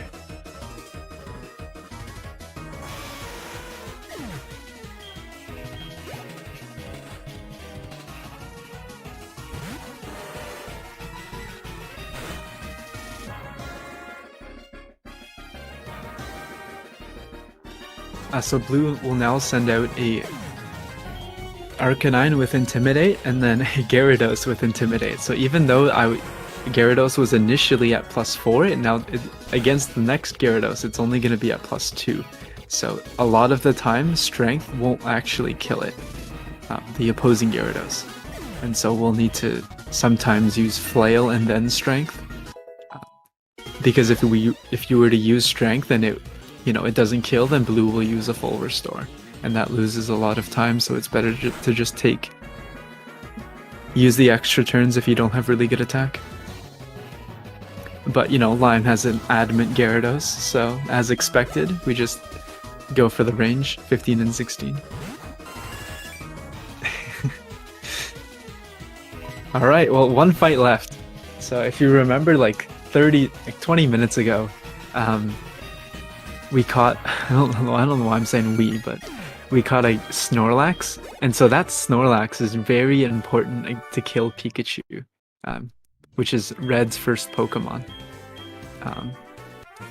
Unfortunately, the idea behind the strat, in order to beat Red, it's pretty complicated, but basically, if you have good enough stats on Snorlax, such that you live a Pikachu Thunderbolt, then you're very likely to beat Red, or to have a good strat against Red. So basically, if your special defense and HP combination are good enough to always live Thunderbolt, then Pikachu will always use Volt Tackle because the AI will prioritize moves that will always kill. And so if Thunderbolt never kills, then Volt Tackle will always kill, basically. But we don't know Snorlax's stats, right? Because it's Manipless, and you're not going to check your stats until you need to, because that would be slow. So hopefully we see at least... Let me open my notes, actually, for the suspense. Actually, I don't know offhand, but you need like 100... Like, most Snorlaxes will have enough special defense.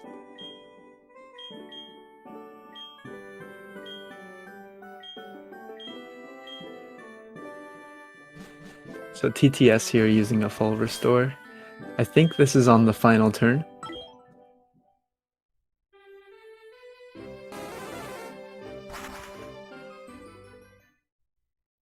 Yeah, it is. Okay, perfect. And so he'll get the kill on Executor. Lime, you want to join... You got turn 3 Trick Room. You want to join VC after this, so I can have a co-commentator?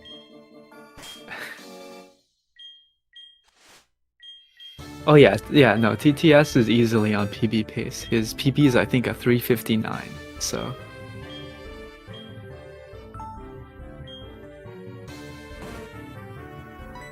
$117 defense, a special defense, so that's more than enough to live Thunderbolt.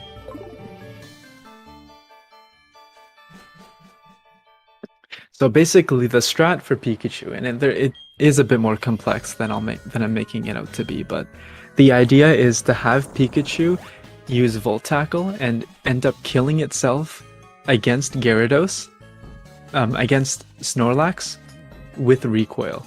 And so that requires knowing exactly how much damage Volt Tackle is going to be doing against Snorlax and against Gyarados. So that'll depend on how much HP Gyarados has and how much HP Snorlax has. And so I've actually made a calculator that does all this for you, so runners don't actually have to like do the manual math. But if you were to like do this without any like calculators, it would be very difficult, especially considering the time that like basically you look at Snorlax's stats, and then you have to do a bunch of difficult movements. So there really isn't much time for you to actually, like process what to do. So that's why I think it's good to have like a helper program to aid you with the red strat.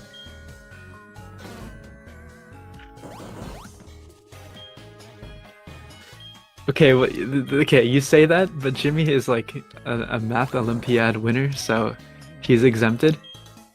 People, you can't really compare.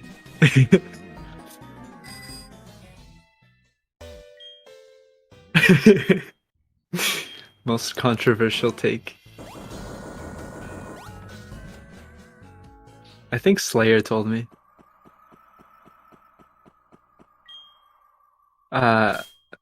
Something happened to Kidrocker.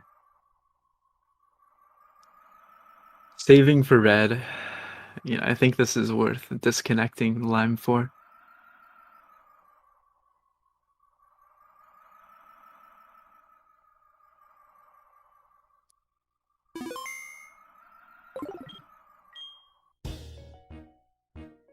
All right, here we go.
Alright, we're about to see if TTS's Snorlax is good enough. Or if it has adequate stats. 129 special defense, that's more than enough. Very nice.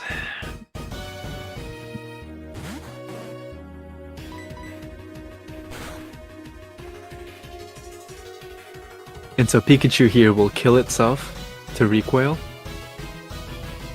And this strat's also pretty cool because it guarantees that Red will always send out Blastoise, whereas with the old strat, sometimes he would send out Snorlax, and you'd much rather set up against Blastoise than Snorlax because Blastoise uses only special moves, and you'd rather get hit by like a Blizzard than a Crunch.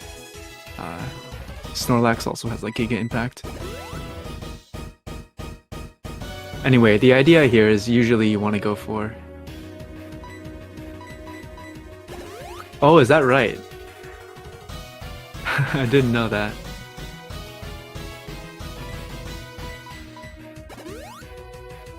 The idea here is you want to set up usually to +5 if you have bad attack, to +6 attack, and if you have really, really good attack, then sometimes you can get away with +4.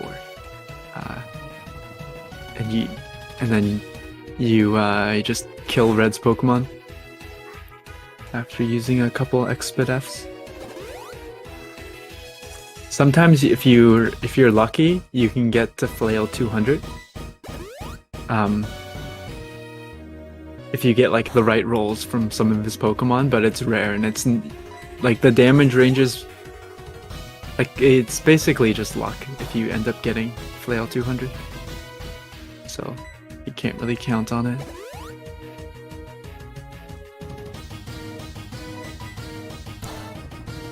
Anyway, from here, the Pokemon that can end this run are... Okay, well, Blastoise flinched, so it's only Venusaur and Lapras.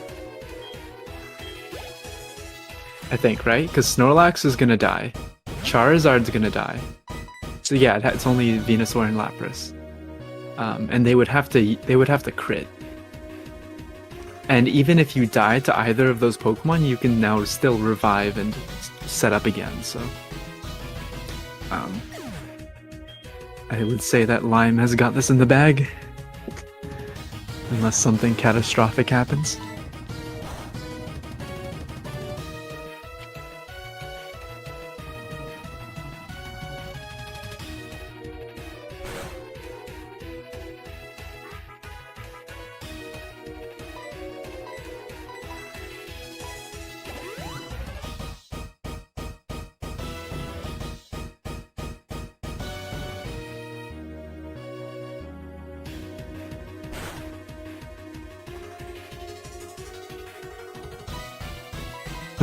Blizzard freeze, unfortunately, from Lapras.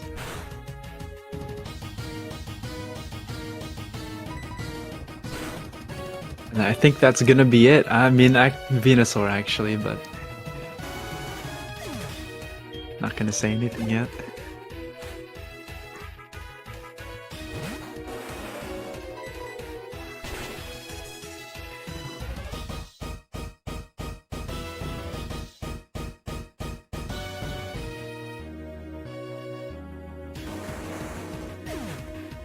Hey, no spoilers, Lime. Come on. We gotta anticipate it, you know?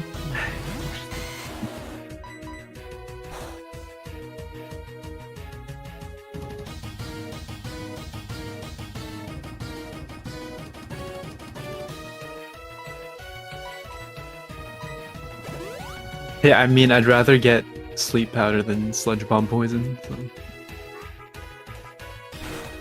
Or maybe not, actually. I think he'd still live.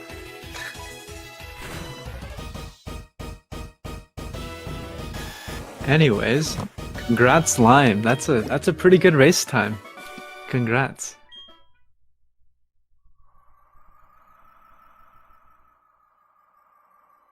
I mean, as expected, you are a god gamer after all.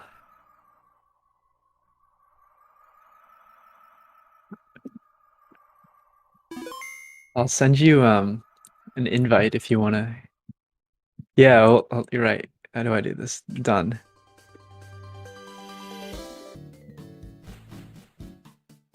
There we go. And so I'll switch to.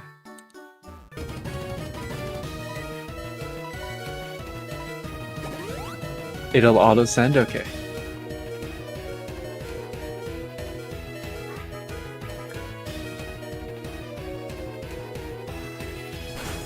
What's up, Lime?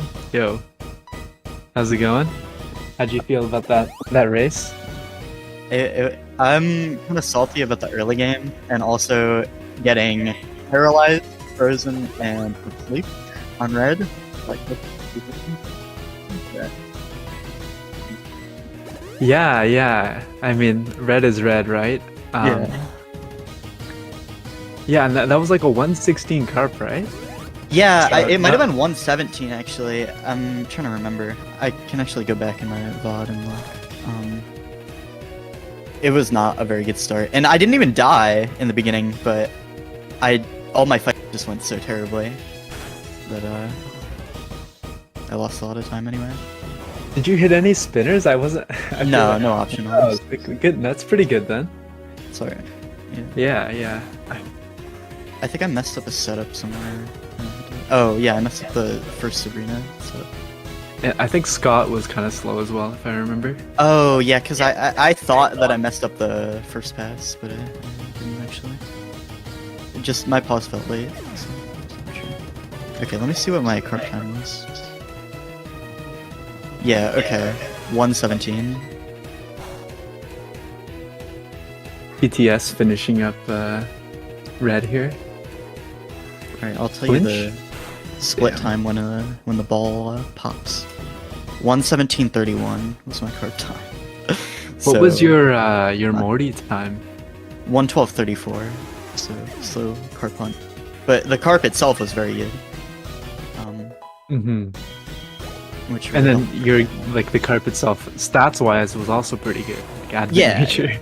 It was 30 IV speed. We can't complain about that. Yeah, 30 IV speed. The attack was kind of low, but I mean it was plus, so you can't really complain. What was special attack was high despite being minus, so I didn't actually lose any turns for having that's special true as well. Yeah, so just a very good Gyarados overall. Yeah. And I'm happy with how I played for the most part. I mean, a lot of my general movement was really bad, though.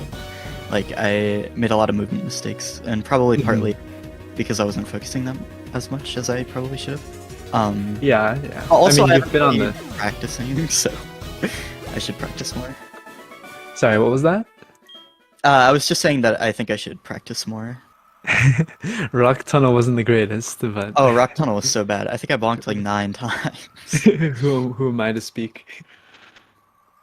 But happy with the Glen Pass and happy with other stuff too. Anyways, TTS just finished with a 353.28, so that's a that's big PB. Yeah, and like considering like how bad his Gyarados was and some pretty bad luck. Yeah, I think TTS can definitely PB again too. Like he's actually yeah. He improved I was a very lot. much impressed by like his, I think I was watching him during our first race when he got the 359. He was doing pretty good. But I mean he's improved a lot in just that like small period. Yeah. He's like I hadn't heard of him until now, like until today. So like I'm not too active in the community, but yeah, I can tell he's a new runner and he's doing well for himself. Yeah. I think definitely sub 350 on the horizon for him. Yeah, I saw those cans. Those cans were good. Oh, yeah. Like first try, third can or something? Yeah, my cans were really good. It was like 4th or 5th can. Yeah. So.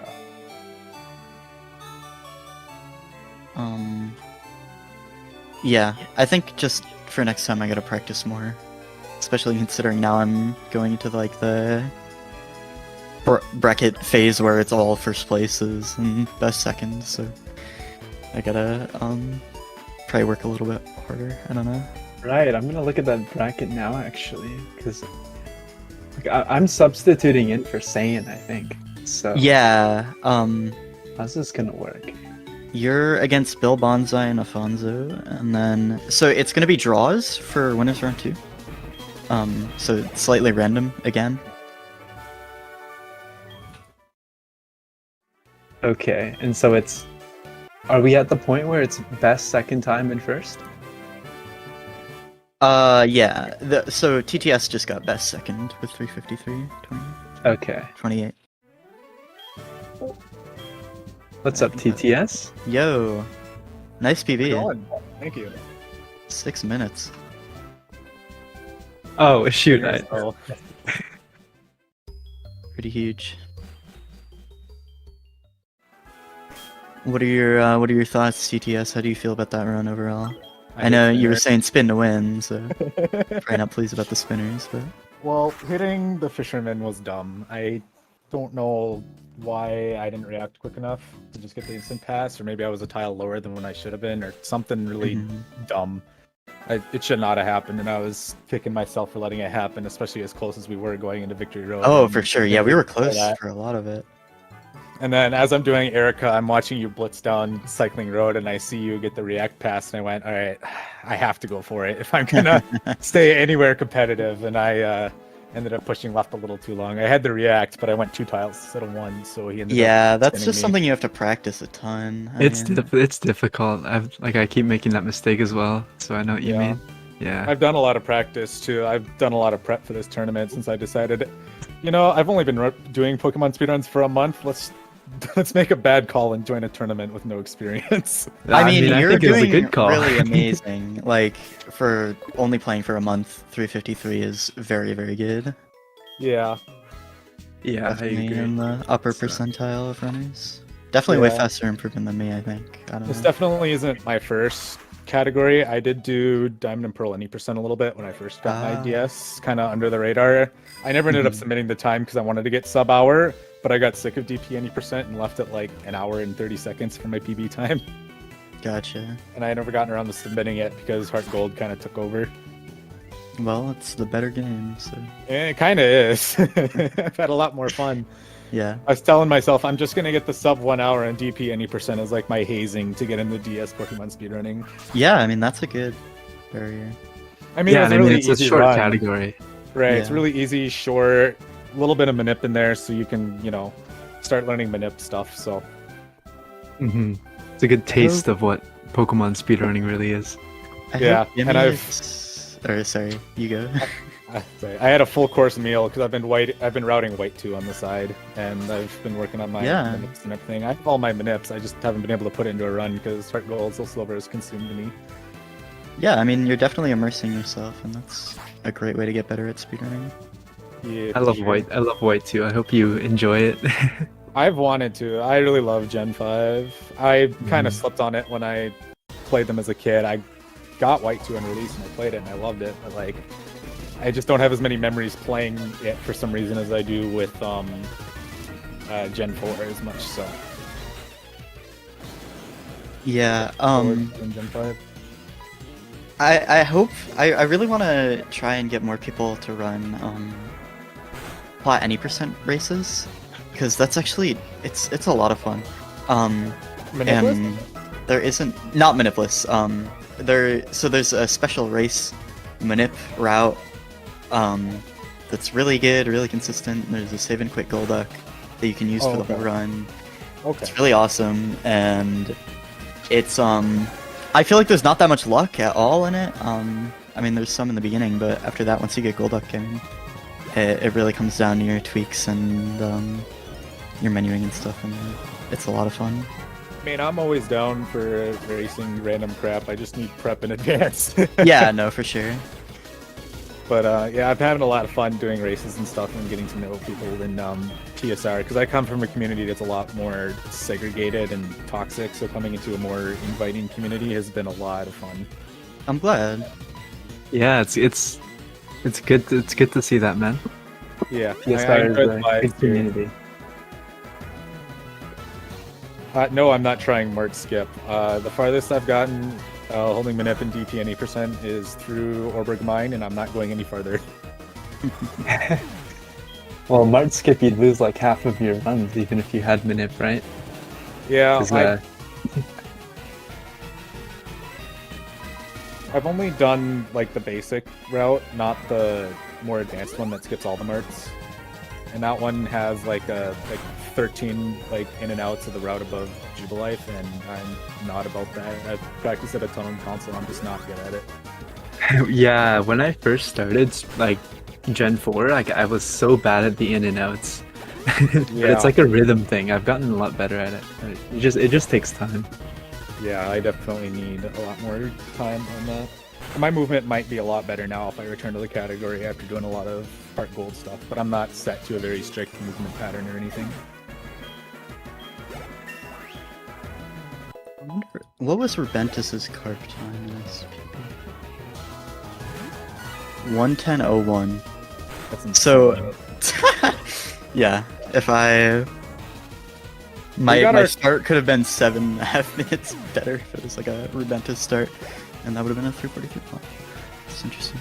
I can't remember when I got my carp, 116 maybe? Ish? Yeah, it was like just barely faster than me because I was searching for carp like way longer. Yeah, I got my carp really fast. Yeah. I don't remember how long I was like actually hunting for it, but Yeah. It was really close for a lot of the race, and that was a lot of fun. Because I had to like make sure that I was mashing well and like my movement was good. yeah, But I was also like chatting, so I kept like making small everyone kept mistakes. screaming at you to just stop. Yeah, it was definitely fun watching us going like down to the frame on the way to Cianwood. Yeah. And then I The slept ahead a little optionals- bit, and you slept a little bit ahead. Yeah. Yeah, that was like made the after difference, Price, I right? think. Yeah, right after Price, we were almost frame perfect coming out of the lighthouse. All throughout the entire like Chuck split, yeah. You That was taught pretty fun to Whirlpool watch. early though, and it made me I so know. angry. Yeah, because you're like, yeah, because now any time loss is going to be added on top of the fact you still have to teach Whirlpool. Yeah, Tucker Carp was the equalizer. Yeah. And me hitting 2 spinners didn't help. Right. either. Well, that's what made me. That was the catalyst of your demise that put me quite a bit. down. I was what, a minute or 2 ahead of you at cart? Yeah. But you got no, to not cart 2. before It me. probably just a minute, I think, and then Well- Do you have your carp time exactly? it was 1:17:30. I had 1:16:23, and that's on the stars. Yeah. from all. So a minute. So yeah, I only had a minute on you. Yeah. Are you on 3DS TTS? No, I'm on original DS. Wow, you had really good turn frames then. My turn frames were also especially bad today. That's something I I practiced those a little bit too, but my hand doesn't like it when I practice. It's so bad on the hands for me. It's so bad. Yeah, I just have a really hard time keeping the like circle spin going. I kind of want to try what Saiyan said he does. He uses a screwdriver. I want to try that. Only in Pokemon speedrunning will you see someone maneuver the D-pad with a screwdriver. Yeah. TTS, you do have the best second currently. Okay. Some powerful racers coming up though, so let's see. Yeah, like Rebentus, Jimmy, Ashes, JT, Alva, March, yeah. I think pretty much everybody who's still in could maybe nab the best second, but 353 is good for best second, I think. We'll see what happens. I will say. No, I gotta start practicing now because I kind of true. want to do well in this tournament. Yeah. The sudden entry. I will say it felt absolutely painful having as many counters as I did early game. And Oh, yeah. yesterday, I think I put the community best Faulkner time during my practice yesterday. Oh really? What was that? Shoot, it was like a 24:20, I think, something like that. Like, it That was that would beat ridiculous. it. I think It's right now ridiculous. it's 24-23 by March. March got 24-21 is what March got just recently. It's That's something ri- right ridiculous. around that. I've still never gotten gotten a 24 ever, by the way. Hold on, let me pull up the recording. I had a 24:21 last night. Yeah, So my best tied is with like a Mark, wow. 25-20. Yeah, Yeah, and that's my without. best- I didn't stop at center either. I completely forgot to stop at center. Yeah, 25-19. I mean, if you're doing a run, I don't know Yeah. about it that much. Yeah, Right. 25:19 is my best. But then I immediately threw it because I hit the hiker. Damn. Yeah, And I died in Burn Tower, I think. It was a bad run, but... should probably do like runs of this category. I've been like wasting. Well, I haven't been wasting my time. I've been doing schoolwork. But I've also been wasting my time because I've been like playing Mega Man and playing In chess, yeah. chess. Yeah, chess. I actually recently my rating went up quite a bit. It's starting to go down a bit again though because I keep playing when I'm really tired. Just stop throwing, man. Yeah, true. But I think if I practice more, I'll be in good shape.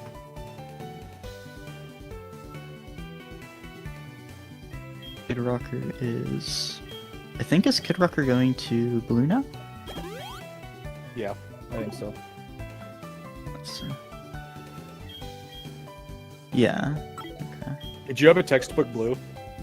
Yeah, I had a good blue. I mean, I had a better than textbook because I was able to one-shot Curtis. nice. I had a 3 turn before I hit Trick Room. It was turn 3 he bothered. Yeah, it was that's Hypnosis, really Mist, bad. Leaf Storm, then Trick Room. So it's like, well, I guess I get to go to +5 and kill a turn and full heal and whatever. Yeah, throw a that's ball. unfortunate.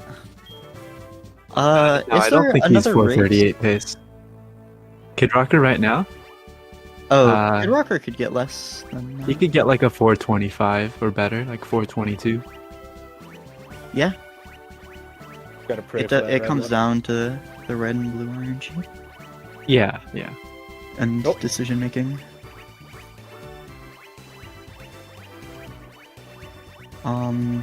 I think, I don't know.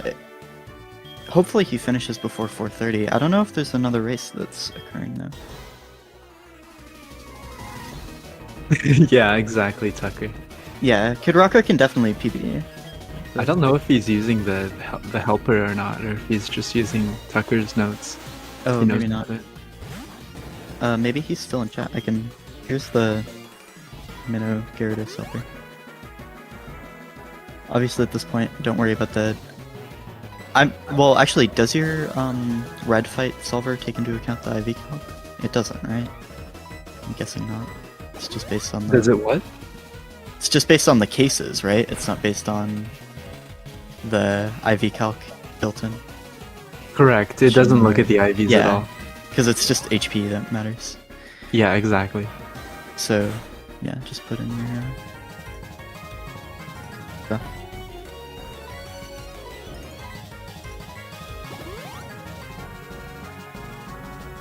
Yeah. Is he good on revives? Should be. Find out.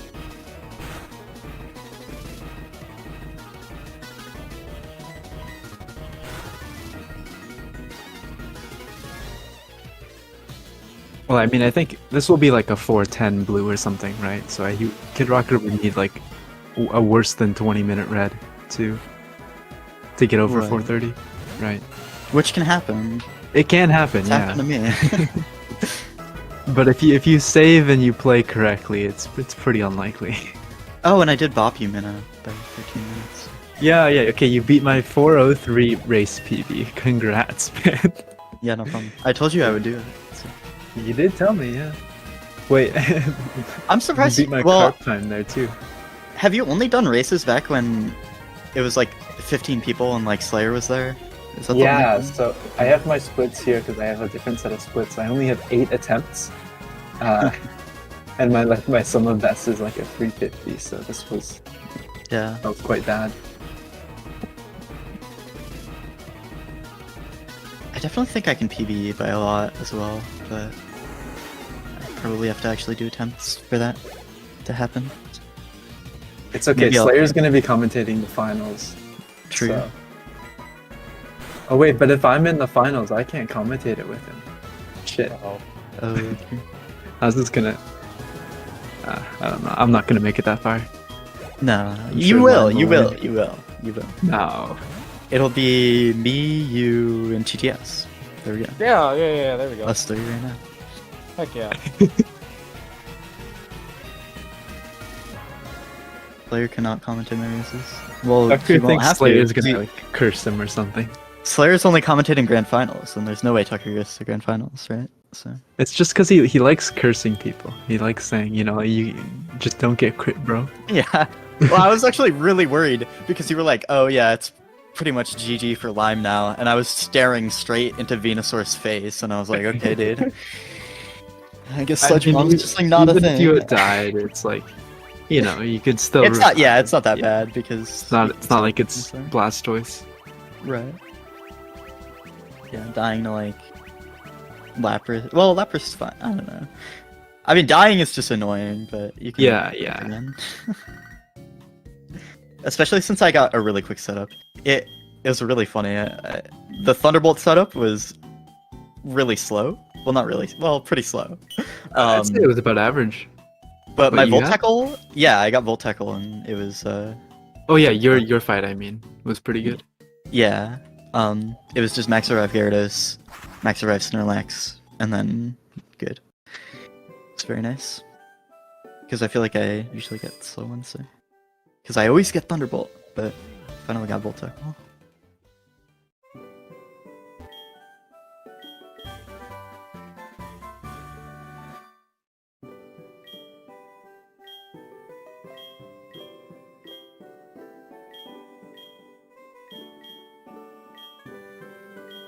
What was Tucker's time? 3:48:20, right? Because I remember it was really good pace for a lot of it. I was wondering how close I was. All right, let's hope it has good special defense. Oh yeah, true. Let's see here. Yeah, look at that. Well, look at that defense. Oh, yeah, the defense is bad, but it's fine. I forgot that I'm supposed to be looking at the Discord stream. I was looking at the Twitch stream too. I was like, you guys seen Wait, the stats already? What? Yeah, I'm gonna way faster. Who wants to cast all this match? I might be able to. Wait, when is that? 1:30. Nice. I had to do this one early because I'm gonna be gone the 19th to the 23rd.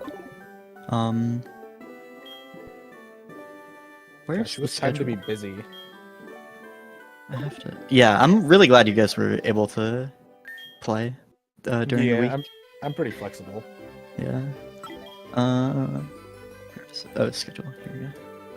Yeah, so the next race is what, Friday it looks like, and then The 18th. I don't know. I don't think I could do that. we got like 3 on Saturday. Holy crap! Yeah, 3 on Saturday, Gonna be and a you'll busy be day. playing then too, right? Yeah. 2 p.m. Which I'm working Saturday, so I might have like a race and then I'll have to go to work like right after. So it's gonna be a bit weird. Tiring day. I think I've done that before. Or no, when I got my Link's Awakening PB, I went to school right afterward. I got like record and I was really happy and I Just had to have go to school right that after. high all day at school. Yeah, it was like that one Wojak meme where he's like at the party sitting in the corner. He's like, they don't know that I got the Link's Awakening 100% with I know exactly what you mean.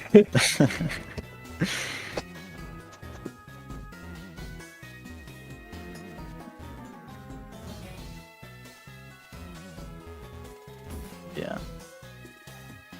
Let's I see. What's the got it. chances that I hold fastest second time? You've got a pretty decent chance. I don't know. I mean, Jimmy and Ashes and JT are pretty. I mean, if there's anybody to bop it, it's probably Rubentus or Jimmy, if I had to guess. Because I think both Rubentus and Jimmy have a pretty good shot Ooh, yeah, at being first place in the race, and Yeah. if that's one of like them a hot isn't, map, they'll still probably get a good time. for sure. I think it just depends on how much practice Jimmy has been doing. I'm not totally sure. Because I don't think he's played in a little while. Bill could bop it too. Oh yeah, I don't know a ton about the French runners. What's Bill's PB?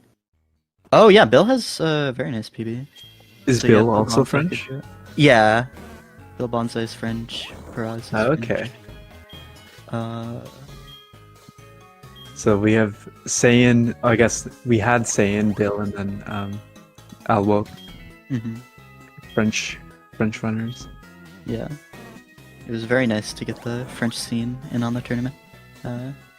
Helps make it much bigger. Definitely a very nice turnout for the tournament this year. Uh-huh. How many did we have last year? Like 10 or something? We Something we way had more. Poke Guy though, didn't we? So it's Yeah, we did have Poke Guy. He counts for like kind of 8. funny. So okay, so 17 people, I think, last year.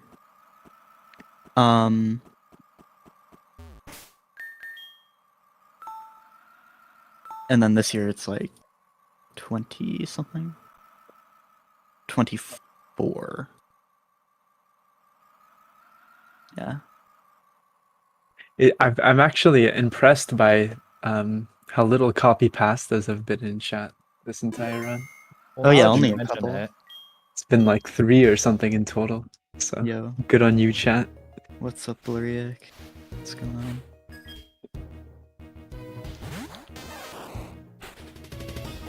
Alright, Kidrocker is starting red. Here we go. Yeah, I don't know about sub 420, but this can definitely beat. Surely this sub 430s.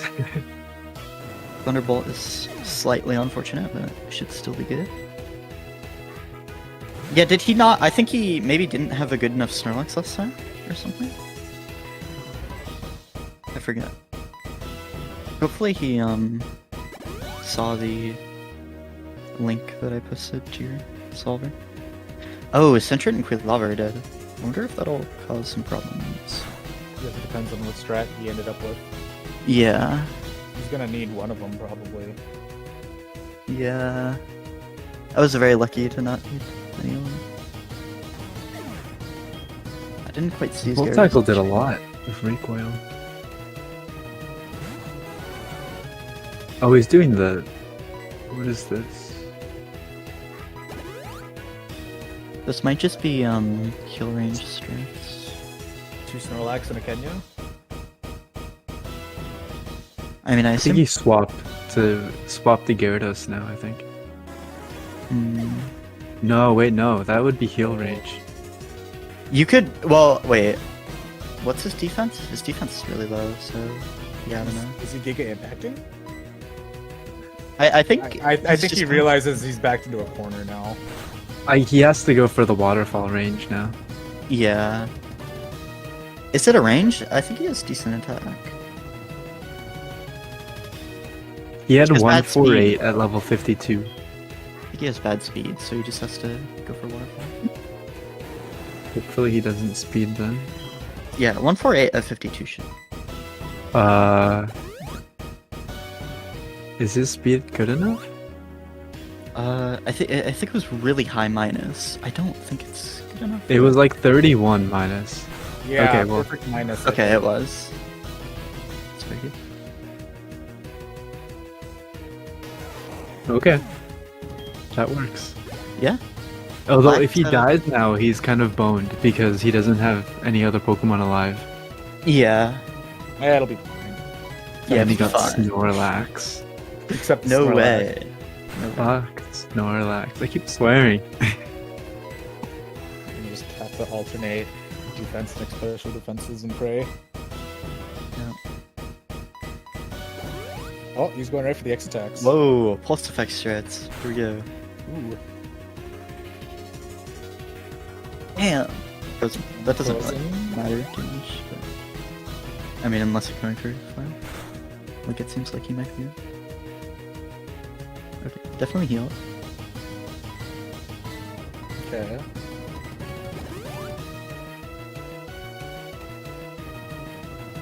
Come on, man. PB's free. Just keep your head in the game. He got this, I think. Definitely think this can suffer here. Although, death would be very, very unfortunate right now. Okay, now going for the Expedite. Honestly, at this point, I don't even know if... Well, I guess it matters for the other Pokemon that come out. That's 4. Right? Oh, that's a nasty Uh-oh. crit. He should live? Yeah. Yeah, easily. Okay. Can you go for another X? You could probably go for another. Actually, you probably could have gotten. Oh. How does Giga Impact work with this Snorlax? Oh yeah, I forgot about Giga Impact. I don't know when it can go for it though. Yeah, Blastoise I've got a pretty good intuition about, but I'm not sure about Snorlax Giga Impact. Tucker. Blastoise is when it Tucker, runs out of blizzards, right? When a move runs out of PP. Is it just any move? Okay. So yeah. Well, I guess Giga for Snorlax it would also be blizzard, right? Because Strength. you're not going to run out of crunches. Interesting. At least I'd hope not. At least I don't think he got a defense drop out of all those crunches. So Yeah, no defense drop. Is this gonna kill? He just crit What? it? He crit. Okay. Crit it. Okay. Time save. Not time save, but He doesn't Uh, have a Spit F up though. Does he? he has one spit F. Oh, he I has think one he's got Spit F. one spit F. So he should be okay. I think one exped F, one X defend or something, right? No flinch. Just don't get so crit. yeah, kill this and then heal. Okay. Or I guess heal now. Body slam para is kind of nasty. Flail 100. We have Minnow, the Lime Hello. Films, myself, and TTS. Yo. Okay, so now... What? Okay. There we go. This is looking good for Kidrocker so far, as long as Venusaur isn't an asshole. Whoops. Don't swear on speed gaming. Is that a swear? I think that's kind of like... Some people consider that a no-no word, and some people don't really, okay. Okay. Oh yeah, Blastoise can also be annoying. Yeah, I think healing here is correct, right? Because you're dead. Maybe the Sludge Bomb poison? Yeah, probably. I think it doesn't matter that much. I think you just heal no matter. I guess, yeah, it doesn't matter in that sense. You need to heal anyways. Yeah. Okay. There we go. Oh, Sludge Bomb crit, please. Nah, he's gonna crit Waterfall, watch. Damn. Flinch? No. Just don't crit. Fingers crossed. Okay, That's fine. That's fine. Yeah, that wins. No! No! No! No, that's risky! Oh, oh, Kidrocker! no. Oh Please. boy. Oh my god. Oh boy. I don't know that I would have made a better decision if I was in that spot with my knowledge. Okay. Okay, definitely winning now. I was really if he got Slush Bomb crit after that heal, I would have Imagine. Oh my god. GG. My heart, dude, my heart. Kidrocker can't do this to me. Alright, GG. Alright, we mean, should have that's like a little a- bit of time for a post-run interview and then, 34-minute PB or something? That's pretty good. yeah, When it's done, let him have his 34th, chance to say what he wants to say. yeah. Ah, true, Tucker, yeah. Because full health. Not too bad. Alright. Alright, mark him done. Let's bring him in. I mean, if he just PBs by 30 minutes again. Well, I got this. I'll Right. press it this time. I'm seeing a trend Done. here. Right. And then PB by 30 minutes again, beat Manip record. Easy. GG. Yo, GG. My heart is racing right now. Yeah, much You better beat than me by last a half time. right? hour. Yeah, PB by 30 yeah, minutes. 3353 PB. Yeah. What are your general thoughts? How do you feel? For a second run, I'm actually very pleased with how this went. Yeah. I had a stupid death to Falconer that I should have just healed out of, and I Oh yeah, I forgot died about that. there. Yeah.